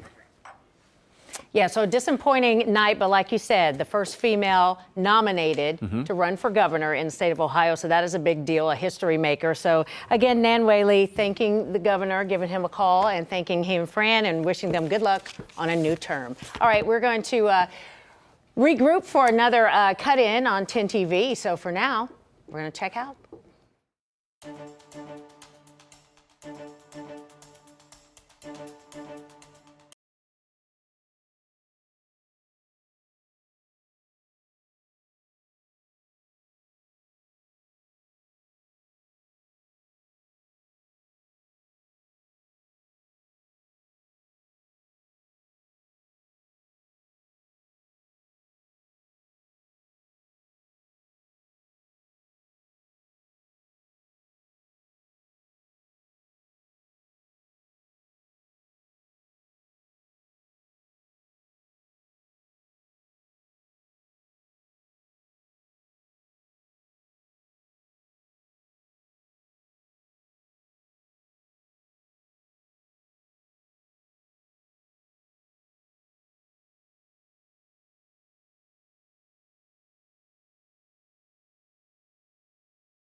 Library.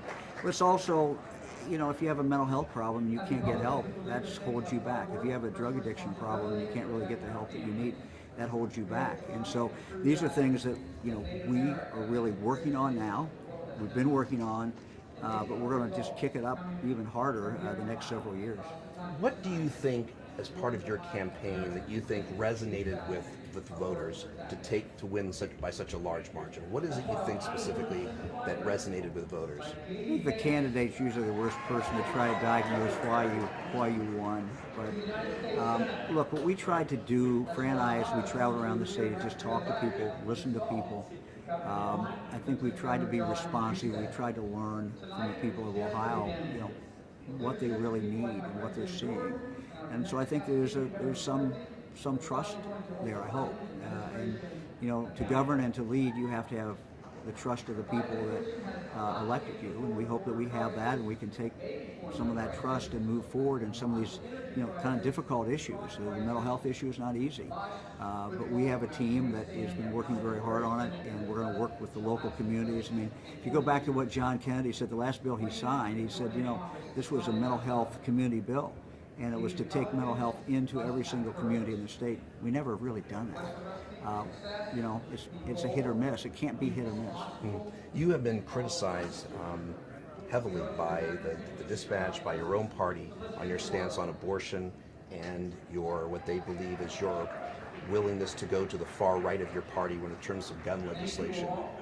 How do you tell voters of Ohio that you're going to be a governor who's going to listen to them about abortion and about gun violence, because those are two issues that really played a large role in this election? You know, gun violence, we have a bill pending in front of the legislature that will make a huge difference. It'll go after the repeat violent offenders who have guns or aren't supposed to have guns. I mean, these are the people who are killing our 7-year-olds and our 10-year-olds in our neighborhoods. So we have bills that will do that. I'm urging again the legislature to pass that. As far as abortion, The legislature is going to take this up. You know, once Roe v. Wade was overturned, it goes back to the states. Every state's going through a debate. And what I've said is, look, I'm pro-life. I want to save as many lives as I can.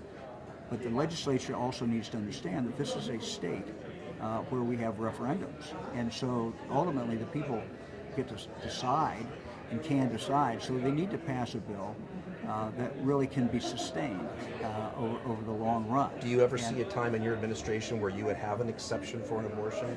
Look, I think we need to let this work out through the legislative process. But again, basic principles. It needs to be clear. It needs to be able to inform people what their rights are, what they can do, what they can't do, particularly in the medical community. Number two, in saving the life of the mother, or even let me just finish the broad parameters, and we'll get to these in time. But broad parameter needs to be clear. Second, it needs to be something that can be sustained by the people. I mean, the legislature has to understand that we can't pass something that just can't be sustained. But those are things I've said. This is nothing new I'm telling you today, and I think this is how we need to approach the debate. You think that there is a possibility that you could be agreeable to exceptions to the abortion law? What I'm saying is my goal is to save as many lives as I can. To save as many lives as we can, we need to have something that is sustainable and does not get overturned in a referendum. Issue 1 was another big issue on today's ballot. Why did you support issue 1? Since I was a prosecuting attorney, and for decades, we have always assumed and believed the law was that It's already projected Republican Mike DeWine as the winner earlier tonight.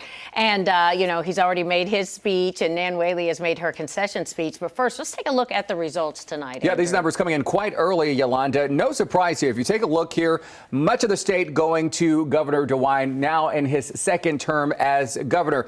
It was going to be a rough night for Nan Whaley to take the victory in this race. Why, you ask? Because she failed to win her own county. Montgomery County is where Dayton is located. If I take you back to 2018, take off total for me, please.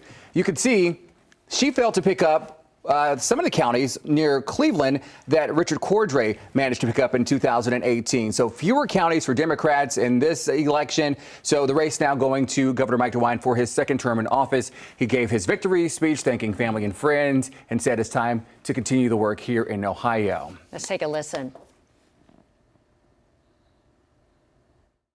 this is our time. It's Ohio's time. It's Ohio's time in history. Things are coming our way. This is a great manufacturing state. And again, the thing, though, you can talk about all the assets that we have, but the most important thing is the people. Think about it. We're a state of people, we just get up in the morning, we go to work. We're people who get things done. All right, that is Governor DeWine, again, beginning his second term as governor of Ohio. Now, we just heard from his opponent, Nan Whaley, a few minutes ago. And, she did say that she called the governor. We're going to send it out to Richard Solomon. He is in Dayton with the Whaley campaign. Disappointing night. Well, Yolanda, Andrew, right now, Nan Whaley is thanking her many supporters. You can see her behind me in the crowd, giving hug and shaking hands, showing her appreciation to so many people tonight. And for the first time tonight, we actually heard from her and her running mate, Cheryl Stevens, who took the stage, but it was to deliver a speech of defeat. She says she is very disappointed about the tough loss, and she took the stage seemingly wiping tears away from her eyes. Whaley thanked everyone on her team, but most importantly, the people who voted and who supported her. She says that obviously this isn't the result she or many of her supporters were hoping for, but she says tonight is time to mourn the loss, but tomorrow it's time to get right back to work. Before she came out to speak, she told us she spoke to Governor Mike DeWine. Take a listen. And thank you to everyone who supported this campaign. All of you who chipped in your time and money because you believed Ohio deserved better. This is obviously not the result we were hoping for. A few minutes ago, I called Governor DeWine and to congratulate him and wish him and Fran good luck in another term.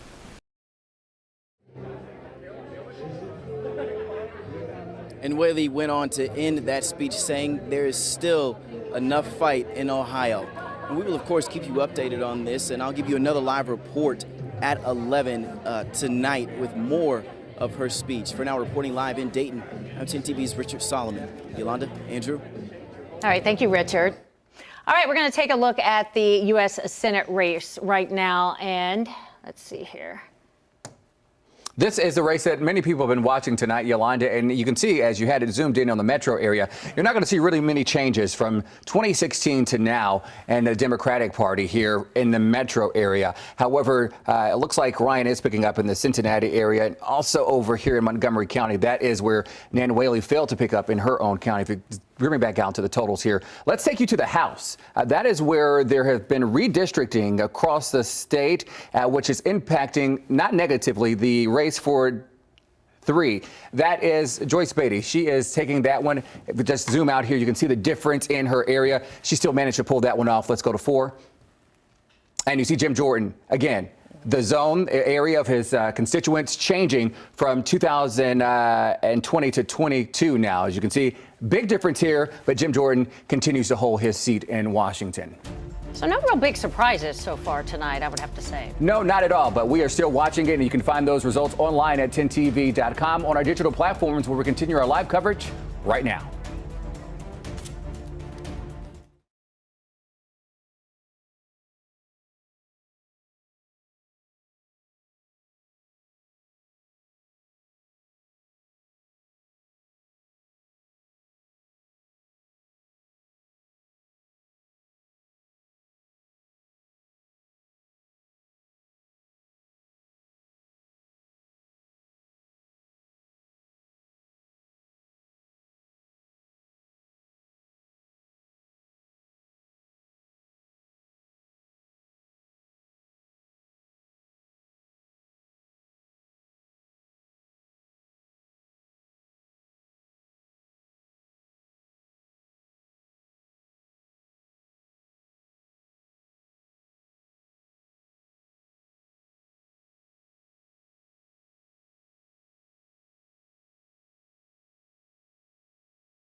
All right, it's 10:25, and we're breaking in with an update on one of Ohio's top races. Yeah, we've been monitoring these results throughout the evening. This is a look at the initial results for the Ohio Senate race, and those numbers still coming in at this hour. But J.D. Vance appears to have the lead here. Important to point out here, Yolanda, that early on today we saw Tim Ryan appearing to take the lead in the state, but that's because of those votes Absentee votes and early voting. And many of those started to come in late in the evening, and many are wondering what effect did former President Trump have on this race.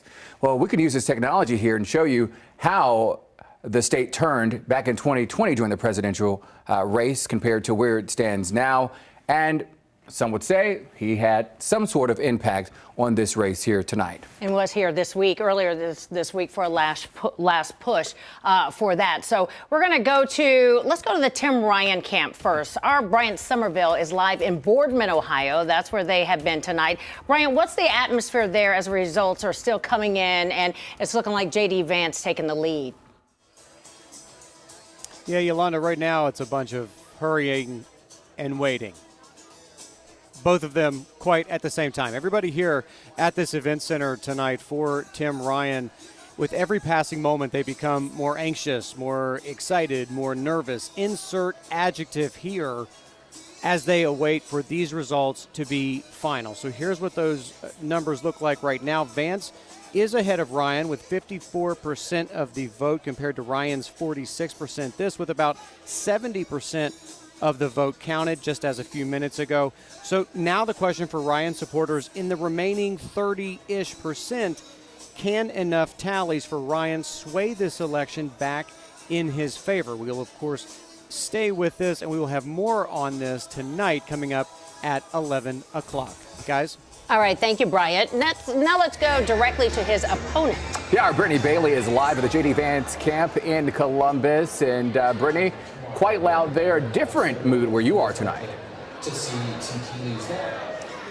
That's right, Andrew. There's been a lot of loud clapping and cheering tonight as winner after winner is taking the stage here, beginning with Governor DeWine earlier tonight. We just heard from Ohio Treasurer Robert Sprague. We also heard from Dave Yost, Frank LaRose, Keith Faber, lots of Republican winners so far. But we are still waiting to hear who is going to come out on top, of course, in the U.S. Senate race, with things being very, very tight still between Tim Ryan and J.D. Vance tonight. The polls have been close leading up to Election Day, of course, and the results, as expected, are still close tonight. It's certainly been a heated battle between the Republican and the Democrat. Both have had some big name supporters to endorse them and come here to Ohio to stump for them. In fact, just last night, former President Donald Trump made a stop in Dayton to reinforce his support for J.D. Vance. And earlier tonight, Senator Rob Portman took the stage here at the Republican Party to say he believes J.D. Vance will come out victorious tonight. And as you heard my colleague Bryant Somerville say just moments ago, earlier tonight, Tim Ryan was briefly in the lead. Of course, now we know it's switching a little bit with J.D. Vance taking a little bit of an edge and a lead with about 60% or so reporting at my last check here. But we're going to continue to watch those numbers. I know you will as well. We'll be here to bring you updates. For now, reporting live in downtown Columbus, Andrew and Yolanda, we'll send it back to you. All right, Brittany, thanks so much. We just talked one-on-one with Governor Mike DeWine. The governor says there is unfinished business and he is ready to continue the work. We want opportunity for every Ohioan. And that includes being free of mental health problems, or at least getting help. It includes the same way in regard to addiction. It includes making sure that every child, I don't care where they're born, really has a good head start in life. They can start kindergarten, be up to the starting line. Making sure when they graduate from high school, they have some pathway. It's all about opportunity. And, you know, this is the state of opportunity, and we've got every day to do everything we can to live up to that.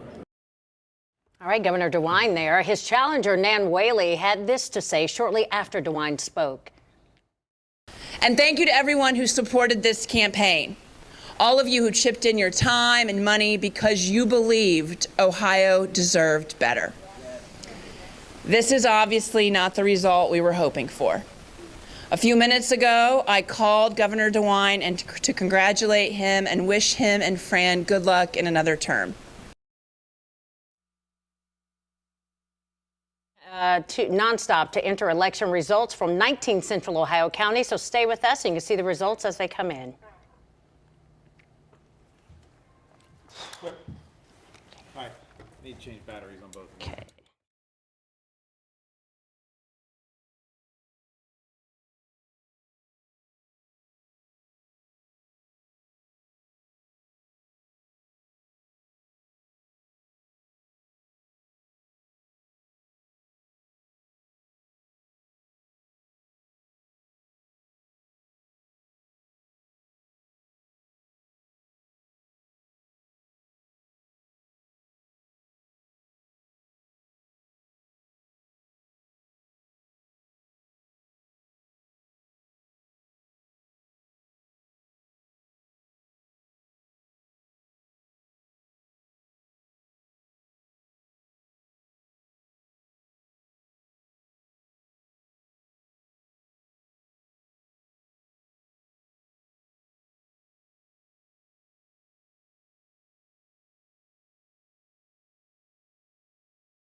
learning about the seamless reentry process and success we have for justice-involved veterans, I will establish a statewide task force to focus on reentry for non-veterans to grow and strengthen seamless reentry and success in an effort to ensure that those who have achieved the life restored live the life restored.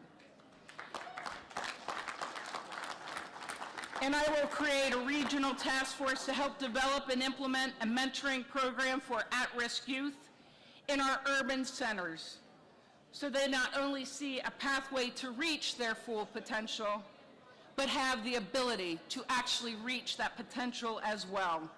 And while I will continue my lean forward work for justice-involved veterans, we will actually then begin the look of mental health courts and drug addiction courts, and we will strengthen those outcomes as we have strengthened them for our veterans. That is our pathway to success. I look forward to working with former Justice Paul Pfeiffer and the Ohio Judicial Conference and all of the judicial associations serving our judges.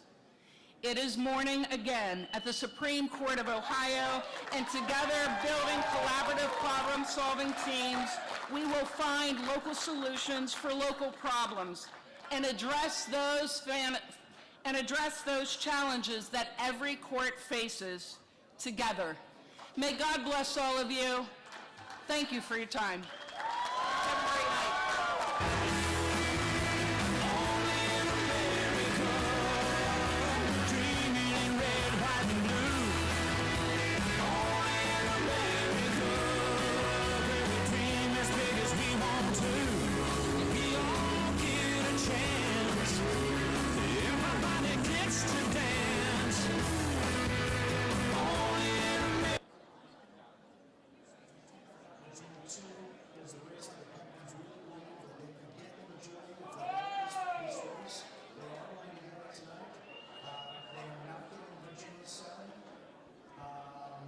We are still watching this. I'm sorry, we're not going to call that yet. This is the other one, Virginia 10.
One major race down and one to go. Mike DeWine has won re-election for governor over Democratic challenger Nan Whaley, but the race for U.S. Senate, that one is still too close to call tonight. Good evening, and thanks for joining us at 11. I'm Yolanda Harris. And I'm Andrew Kinsey, but there is much more on the ballot than just the Senate and governor's race. We have a live team coverage tonight with reporters covering both campaigns in the Senate and governor's races, as well as a race for Ohio Supreme Court and one of the major issues facing voters tonight. But first, we start with a much publicized race for U.S. Senate between Republican J.D. Vance and Democrat Tim Ryan. Take a look at these current results right now. It is still too close to call, but right now you have, with 92% of precincts reporting, J.D. Vance taking the lead at this time, and it kind of has gone both ways. It started out with Tim Ryan in the lead with those early voters and absentee votes, but right now you can see things have flipped. But again, 92% of precincts reporting. Let's get out to our Brittany Bailey. She is live in Columbus with the J.D. Vance campaign. Brittany. Well, Andrew, the mood here and the energy has been high all night long as we have watched Republican after Republican take the stage here tonight and declare victory, starting with Governor Mike DeWine, and it's just gone on from there. But of course, going into tonight, we knew this U.S. Senate race would be a tight one. It certainly has turned out to be that. As you just mentioned, right now, J.D. Vance does still have a slight lead over Congressman Tim Ryan. He has run his campaign on the talking points of the economy, crime, and what he calls the open borders. And he's gotten some big name support, most notably from former President Donald Trump, who made a stop here in Ohio just last night. But this race has come right down to the finish line, with both candidates out and about, still on the campaign trail even today. Obviously, both casting their ballots today as well. We will stay here throughout the night to make sure we're getting those last-minute results coming in. We'll be here when they finally do decide to call it. But in the meantime, I want to send things over to my colleague Bryant Somerville, who is covering the Tim Ryan race. Yeah, Brittany, I promise you, if the music was not playing in this room, you could hear a pin drop really within the last few minutes. It seems like the air has been sucked out of this room. People are starting to hear rumblings that it might be possible that J.D. Vance has won this race. Again, waiting for these official numbers to come in, still waiting to hear. You heard Yolanda talking about how many precincts are reporting. We still have not yet heard anything from Congressman Tim Ryan's his camp. If when he is expected to speak and what he is expected to speak about. But again, hearing that this race could be coming to a close, but again, waiting for those official numbers right now. And as Brittany said, we will stay until that last ballot is counted and those numbers are out, and we will have the latest as soon as they are released. Live in Boardman tonight, Brian Somerville, 10 TV News. All right, thank you, Brian and Brittany. As soon as polls closed tonight, every major outlet started calling the race for governor for Republican Mike DeWine. Yeah, here's a look at the current results for that, with DeWine in a far lead ahead of Democratic challenger Nan Whaley. 10 TV's Kevin Landers is live tonight with the DeWine campaign. To Kevin, they are... A lot of smiling faces here at the Renaissance Hotel. Governor Mike DeWine's family nearly took over this entire stage. After all, he has about 20 grandchildren. After his victory speech, I spoke to him behind this stage about his main issues, the main agenda issues that he has going forward in the next 4 years. He says he wants to address what he calls excessive wait times for those seeking behavioral health and those seeking addiction treatment. Now, during our one-on-one interview, I also asked him about abortion. Does he see a path to exceptions that don't exist now? Here's what he had to say. You think that there is a possibility that you could be agreeable to exceptions to the abortion law? What I'm saying is my goal is to save as many lives as I can. To save as many lives as we can, we need to have something that is sustainable and does not get overturned in a referendum. Now, I also asked Governor Mike DeWine about how he plans to address violent crime. He says he will continue to press the legislature to pass a bill that goes after repeat offenders who are not supposed to have guns. He said that would, quote, make a huge difference in reducing those people that are killing our state's children. Reporting live downtown at the Renaissance Hotel, Kevin Landers, 10 TV News. I now return you to Richard Solomon covering the Nan Whaley campaign. Well, Kevin, Nan Whaley seemingly took the stage, wiping tears out of her eyes. She says this is obviously not the result that she nor her many supporters or voters were hoping for. But even in her defeat, she says she still has hope for the state of Ohio. Take a listen. Tonight, we can mourn this loss, but tomorrow we get back to work. Whaley says before she came out for her speech, she called DeWine and congratulated him on the win. She thanked her team, but most importantly, her supporters and many voters. Whaley says now is the time to fight for abortion rights for women and gun reform laws. She says there is still a bunch of work to do in the state of Ohio. Here's a little bit more from her speech. I still believe that our citizens deserve better than what they're getting, and I believe in the people of this state to get us there. I'm going to keep fighting for Ohio, and I sure hope you all will still join me.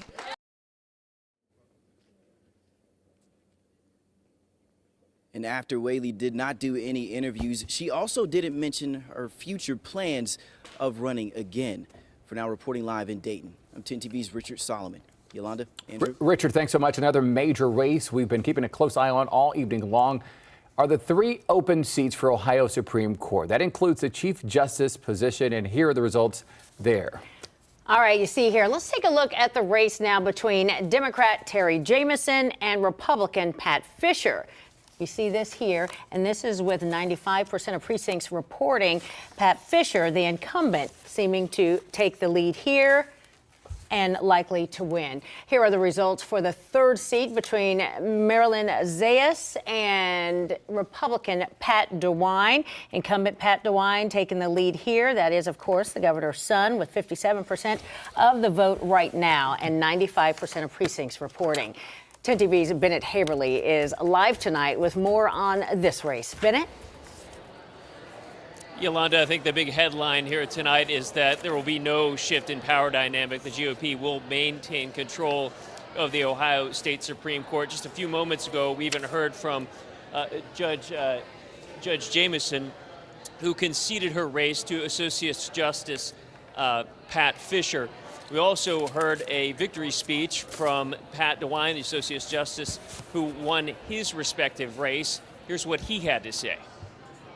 Voters in the state care deeply about public safety, and they have elected Ohio Supreme Court that will make sure the rule of law is protected in the state.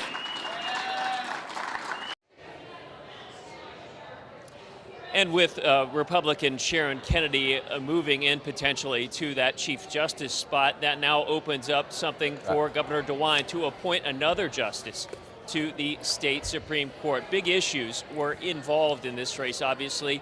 The court has a say in redistricting and also any challenges to Ohio's abortion law. We'll have much more in the story coming up tomorrow on Wake Up CBUS. For now, reporting live, Bennett Haberly, 10 TV News. All right, thank you, Bennett. Well, now to some of the other state races for county auditor. You see here with 95% of precincts reporting Keith Faber, the Republican incumbent, taking this again, will likely get another term there. In the Ohio Treasurer's race, you have Robert Sprague, the Republican incumbent, and that seems to be winning too. That's going to stay red there with 95% of precincts reporting. Here's the numbers for the race for Attorney General.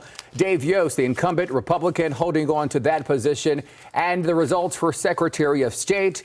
Frank LaRose keeping his position as a Republican incumbent for Secretary of State here in Ohio. Candidate races aren't the only things on the ballot tonight. No, there are 2 statewide issues as well. Here are the results for issue 1, which has passed with an overwhelming amount of votes. 10 TV's Kiana Daitis is in studio tonight to explain what this means. Kiana? Well, Andrew, Yolanda, effective immediately, the constitutional amendment requires courts to consider public safety, including factors like the seriousness of the offense and the person's criminal record when setting bail. Now, it's a response to an Ohio Supreme Court decision made in January when a $1.5 million bond was set for a murder suspect.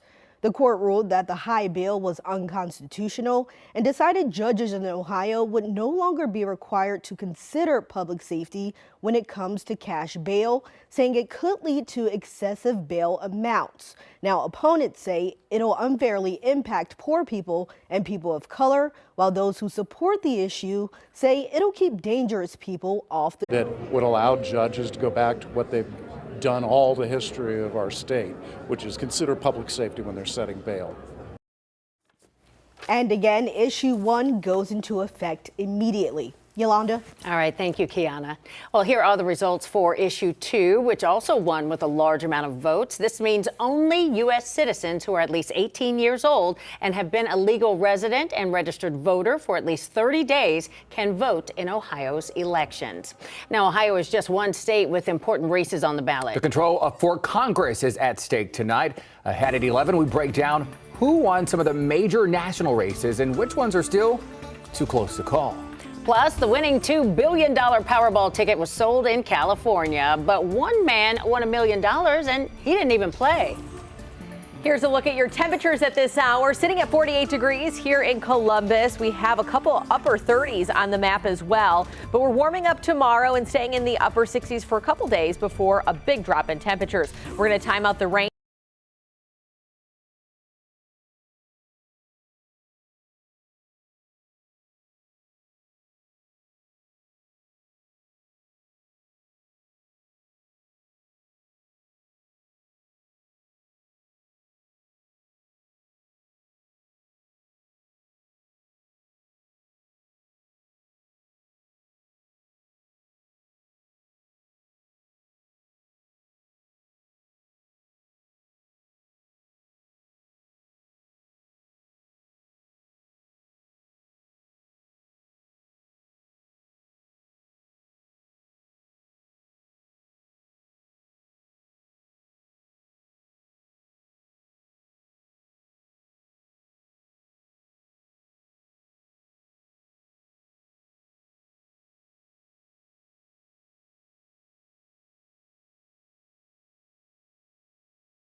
Well, back to our coverage of the 2022 midterm election. And here's another check of the race results for the U.S. Senate between Republican J.D. Vance and Democrat Tim Ryan. Right now, NBC News and ABC News both are calling it for Vance tonight. But here at 10 TV, we use CBS News and the Associated Press for our official results. And so far, neither have called this race. We're going to do another check in at the end of the newscast. Yeah, Yolanda, let's talk about the balance of power using our interactive data here at the data wall here. We can call this that. As you know, quite important in order for the president to continue his 2 terms with his agenda. So the magic number here is 51. Currently, the number is 50, and you have the VP who makes the deciding vote.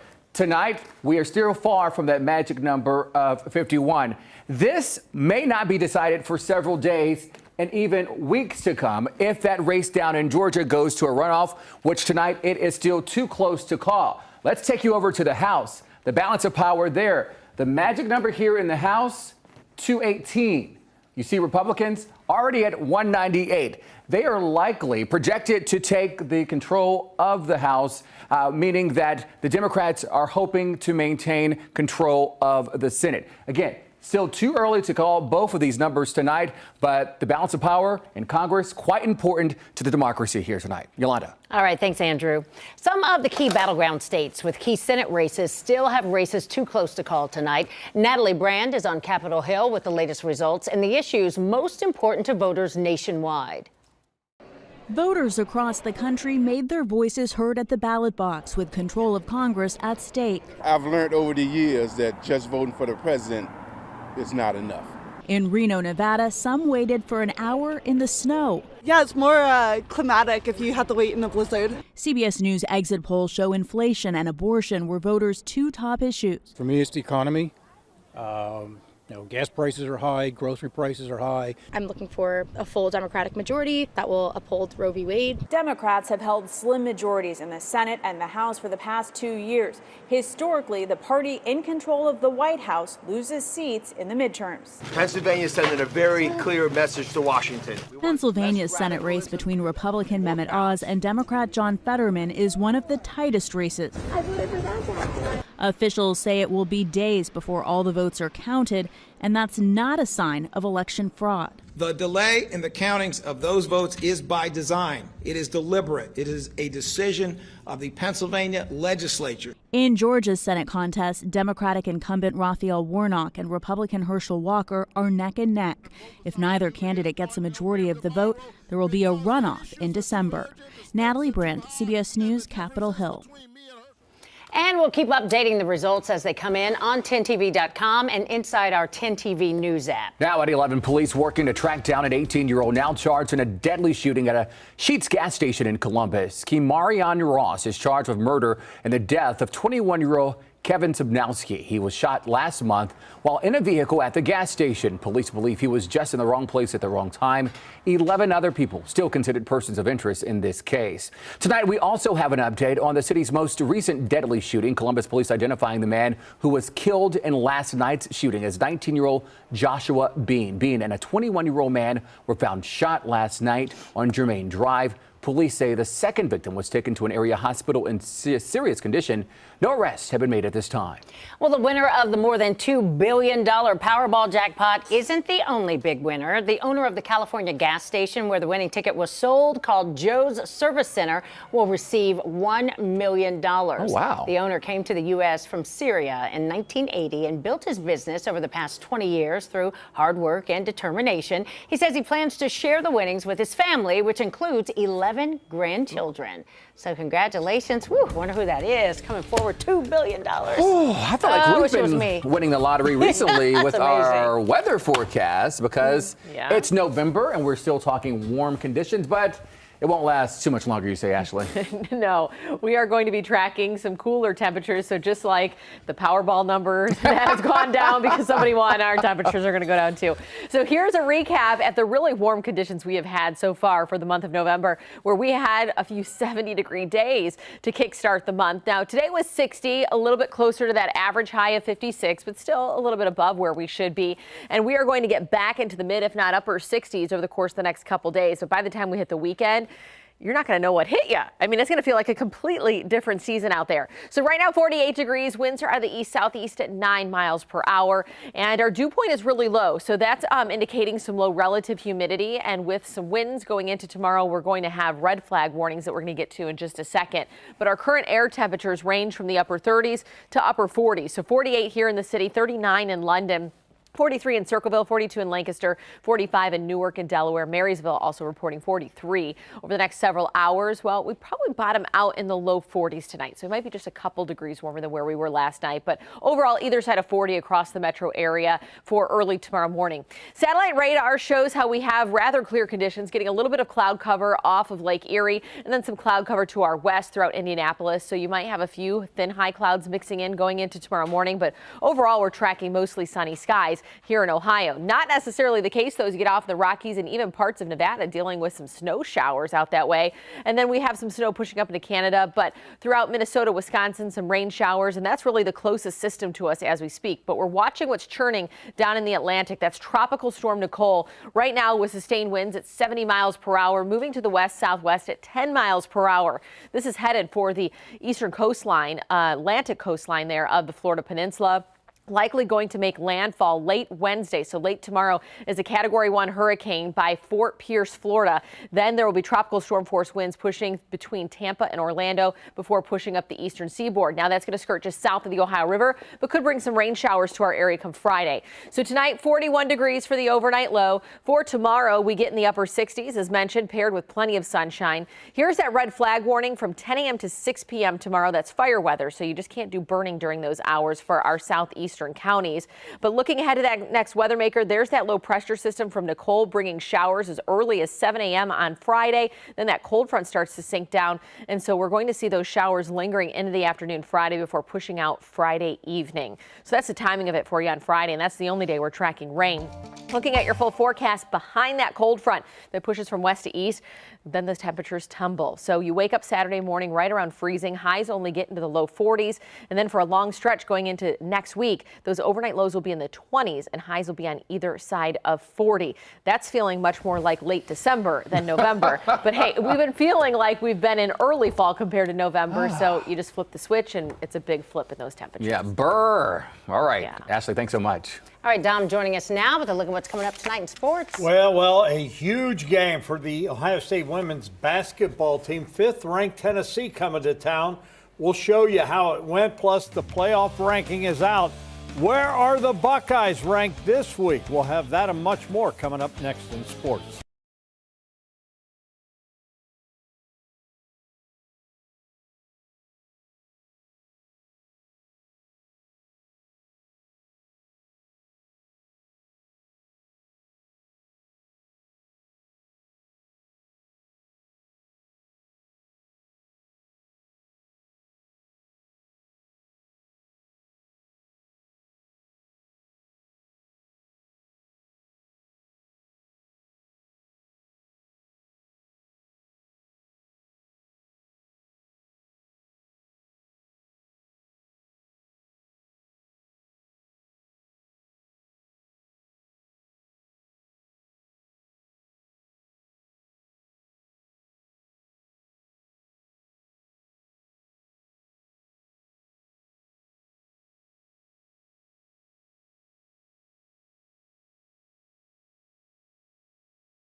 All right, let's get another check on the race for U.S. Senate. And the Associated Press has now just called the race for J.D. Vance. We're still waiting for him to speak, but we are hearing that could happen at any moment. So we are going to listen in now to Tim Ryan, likely making a concession speech.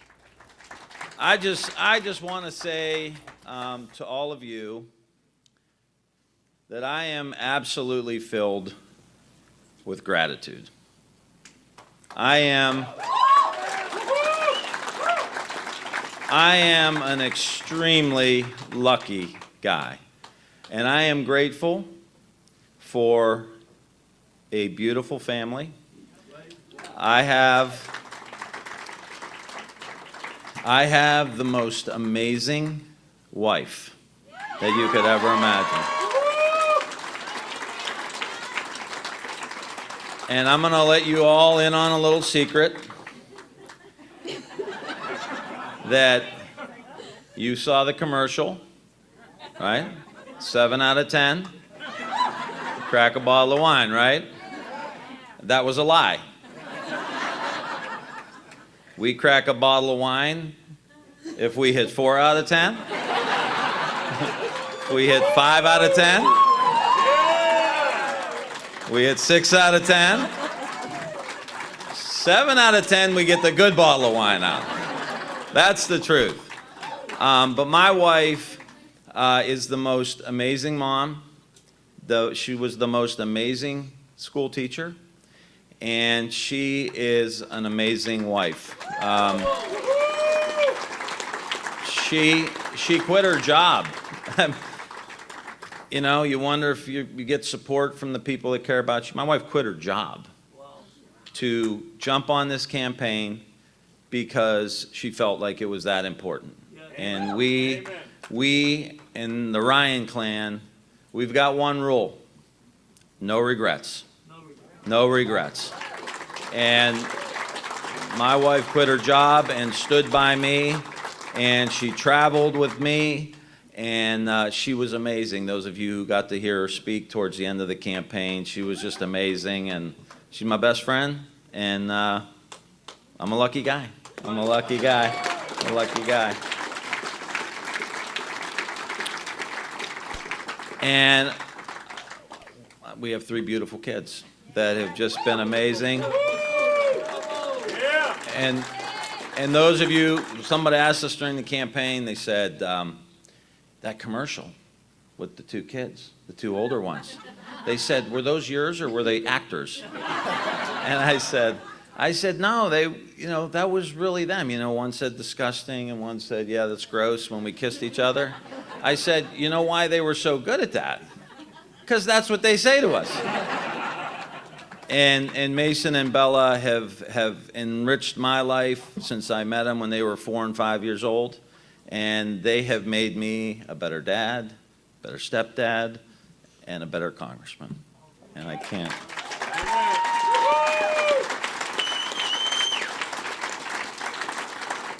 And our little guy became...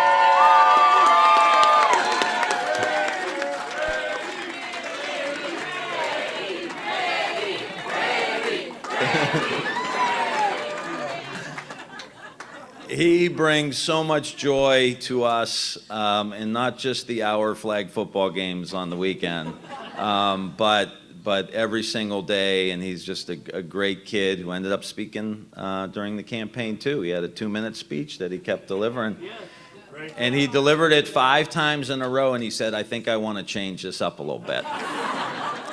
He said, "I don't want to say the same thing every time." I said, "I've been saying the same thing every day for 18 months, Brady. It's called driving home the message, bro." And he's been terrific. And Brady, we love you so much. You're our guy. You're our guy. And to my mom and my dad and my stepmom and my brother Al and his kids, I love you guys so much. This fight was for all of you to try to make this state and country a better place. And I'll never regret 1 second of that. It was for you guys. And I have gratitude for my entire team. By all accounts, any measure, by the most sophisticated experts in the country. This was the best run campaign in the entire United States. I want to say thank you to all of you. So my whole team, along with Andrea, are all unemployed. So if anybody's hiring, we want to make sure that give them an opportunity. But I will tell you, I'm very, very grateful. What I said during this campaign, I meant every word of it. There was no, and this is why I love my team so much, they let me be me. And what I said, I meant. That this country, we have too much hate, we have too much anger, there's way too much fear, there's way too much division. And that we need more love, we need more compassion, we need more concern for each other. There's important things. We need forgiveness, we need grace, we need reconciliation. We do have to leave the age of stupidity behind us. And I have a privilege right now, a privilege, as someone who was the Democratic nominee. I have the privilege to concede this race to J.D. Vance, because the way this country operates is that when you lose an election, you concede. And you respect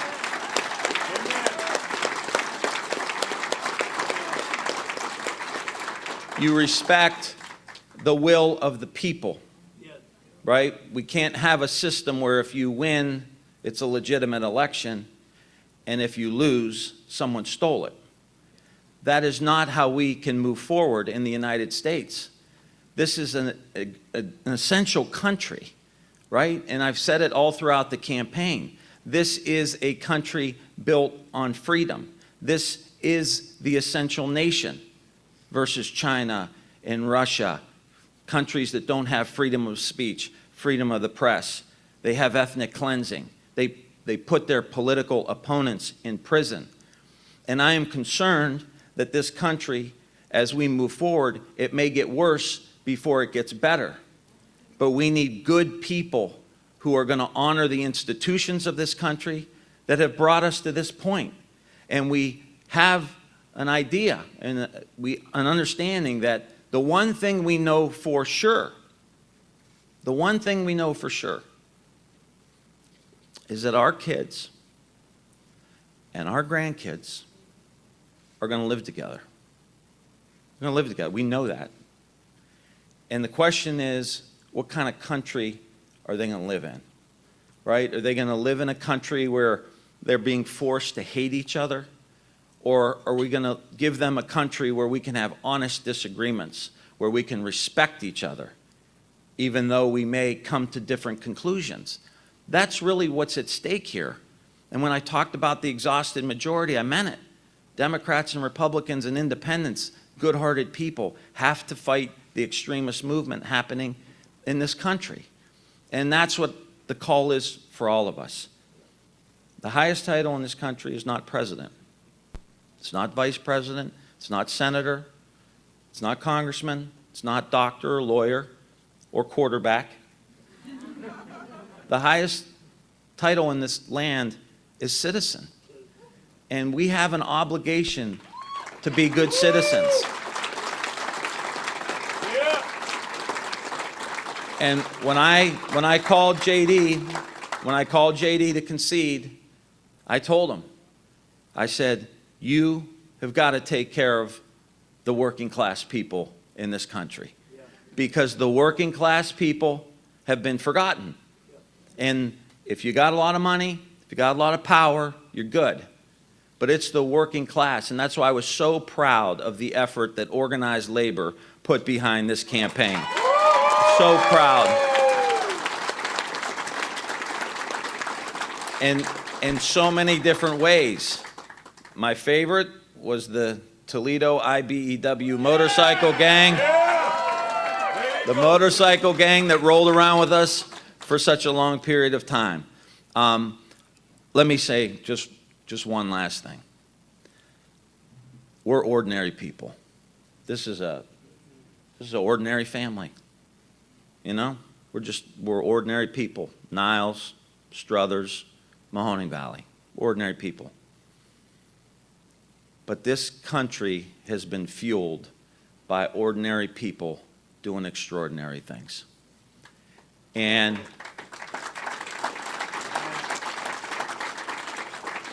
if I could just leave you with something, it's that belief that if you're a teacher, you're a nurse, you're a cop, you're a firefighter, whatever your job is, you have an opportunity to improve things, to make things better, to do something extraordinary.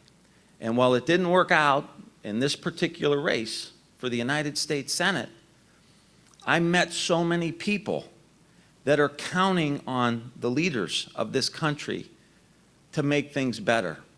And there's so many forgotten communities and forgotten families. And it's the ordinary people who have to do something extraordinary.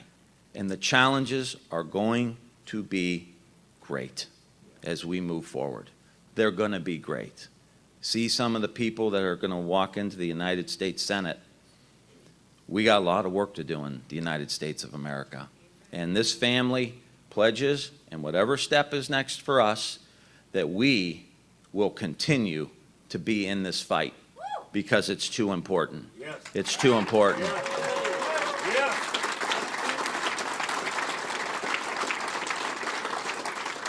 And as I look around, I see members of my extended family, my original campaign team 20 years ago, and my staffers who worked with me for 20 years.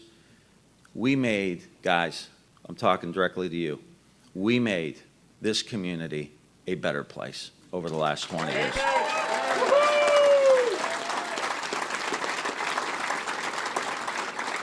And we're proud of the work that we have done.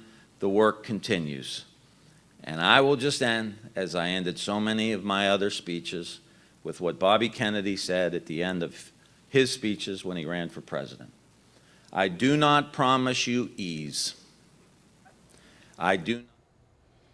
All right, you've been listening to Tim Ryan with his concession speech. Let's go over to the J.D. Vance campaign, where they are celebrating at this hour. You see J.D. Vance now coming to the podium. Let's listen in.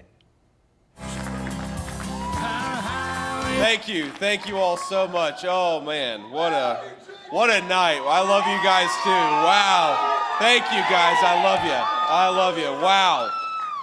Well, what can you even say after a night like tonight? We've had a good night in the Ohio Republican Party, haven't we? Wow.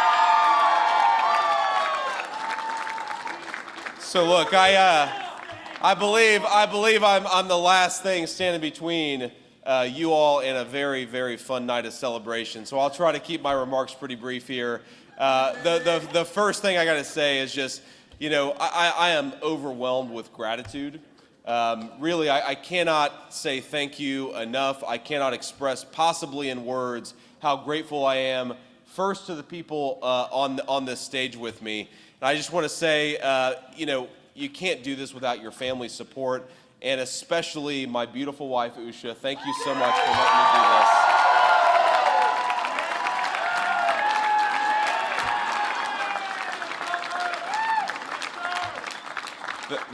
And the great thing about having 3 young children, we have a 5-year-old, a 2-year-old, and a 10-month-old. They're upstairs asleep. They have no idea what the hell is going on. I want to thank my family. It's so great to have everybody here. Mom, Aunt Wee, everybody, Lindsay. I won't go through the entire list here, but Uncle Jimmy, Aunt Donna. It's funny.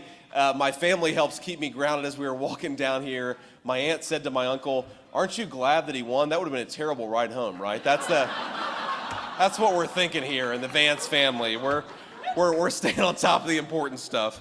I could not have done this. Could not have won this race. Could not have had what we have here tonight. I mean, look, the governor and the lieutenant governor crushed it. Every other statewide office crushed it.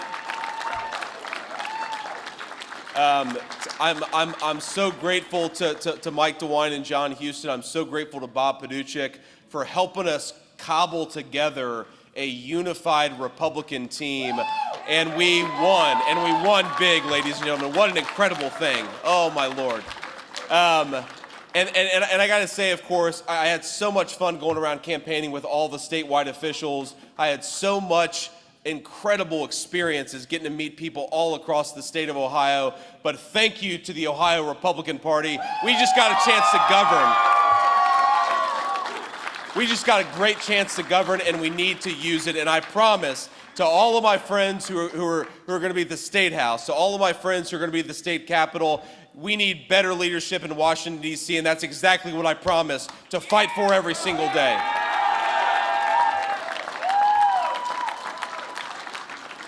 Now, the last thing I want to say, the last couple of words of gratitude here. I have been blessed with an incredible, incredible campaign team. And I can't thank these guys enough, but I want to name a few people by name. First of all, the guy who probably spent the most time on the campaign trail the last year and a half, and when we won the primary, I forgot him, Patrick McAllister. Thank you for getting us safe to where we need to go. To Jordan, our great campaign manager, Brian, who's the first hire at our campaign. Our incredible comms team, Taylor and Luke.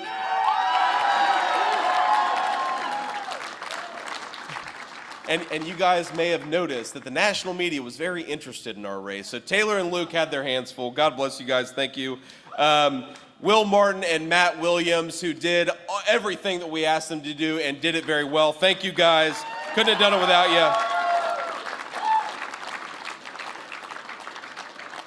you. To Noah Baker, Nick Morgan,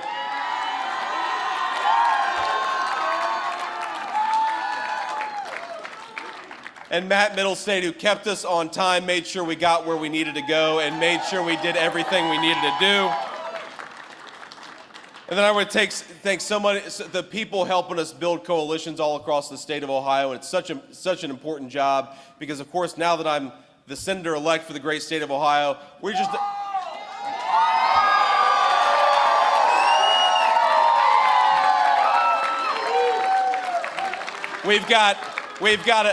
Thank you. We've got a solid foundation, not just to win races, but to actually get to Washington and serve the great people of Ohio. So I got to thank Graham, Jack Mahoney, Caleb, Daniel, Joe, Thomas, and Seth, our incredible field directors, and of course, Addie, doing great things for us. And I want to say a few words about our incredible financial team, Powers, Angie Strader, Chris Applegate, and Hannah. Thank you for everything you guys did.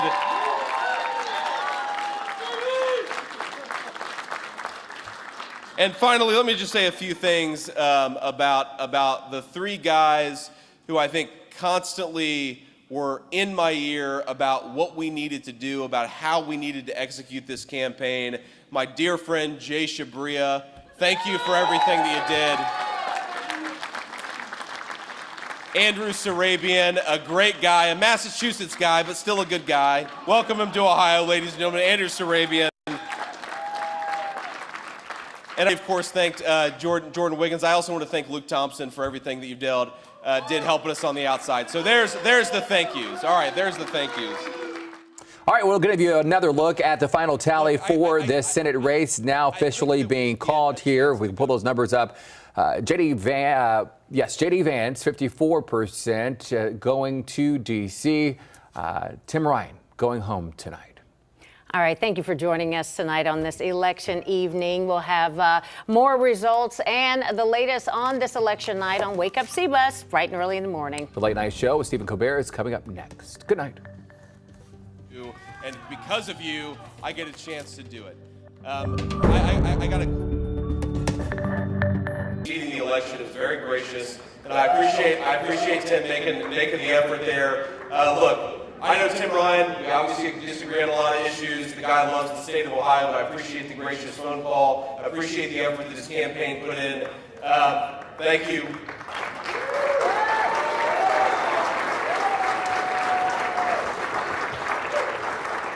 Well, look, spending time with these guys just a few minutes ago and talking about what an incredible honor it is to get to serve the people of Ohio in the United States Senate. What an incredible honor it is to have gotten to run this campaign. Win or lose, I said it was one of the coolest experiences of my entire life. But now the people of Ohio have given us a job.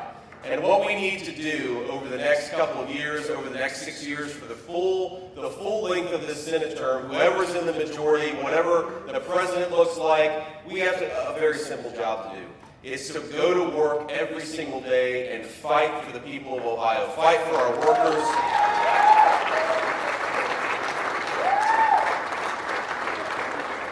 Fight for our families, fight for the people struggling with the opioid addiction problem, fight for the people, the single moms struggling to raise babies just like my mom raised me. We have got a great state and we have got a great country. To the people of Ohio, I want to say something. I know, of course, we won a very good victory and I'm very proud of it. Because of all of you, we won a great victory. But I want to say everything to whether you voted for me or not, if you're watching on TV. Whether you voted for me or not, the thing that I promise to do is go to the United States Senate and fight every single day for the people of Ohio. Thanks to you, we get the opportunity to do just that.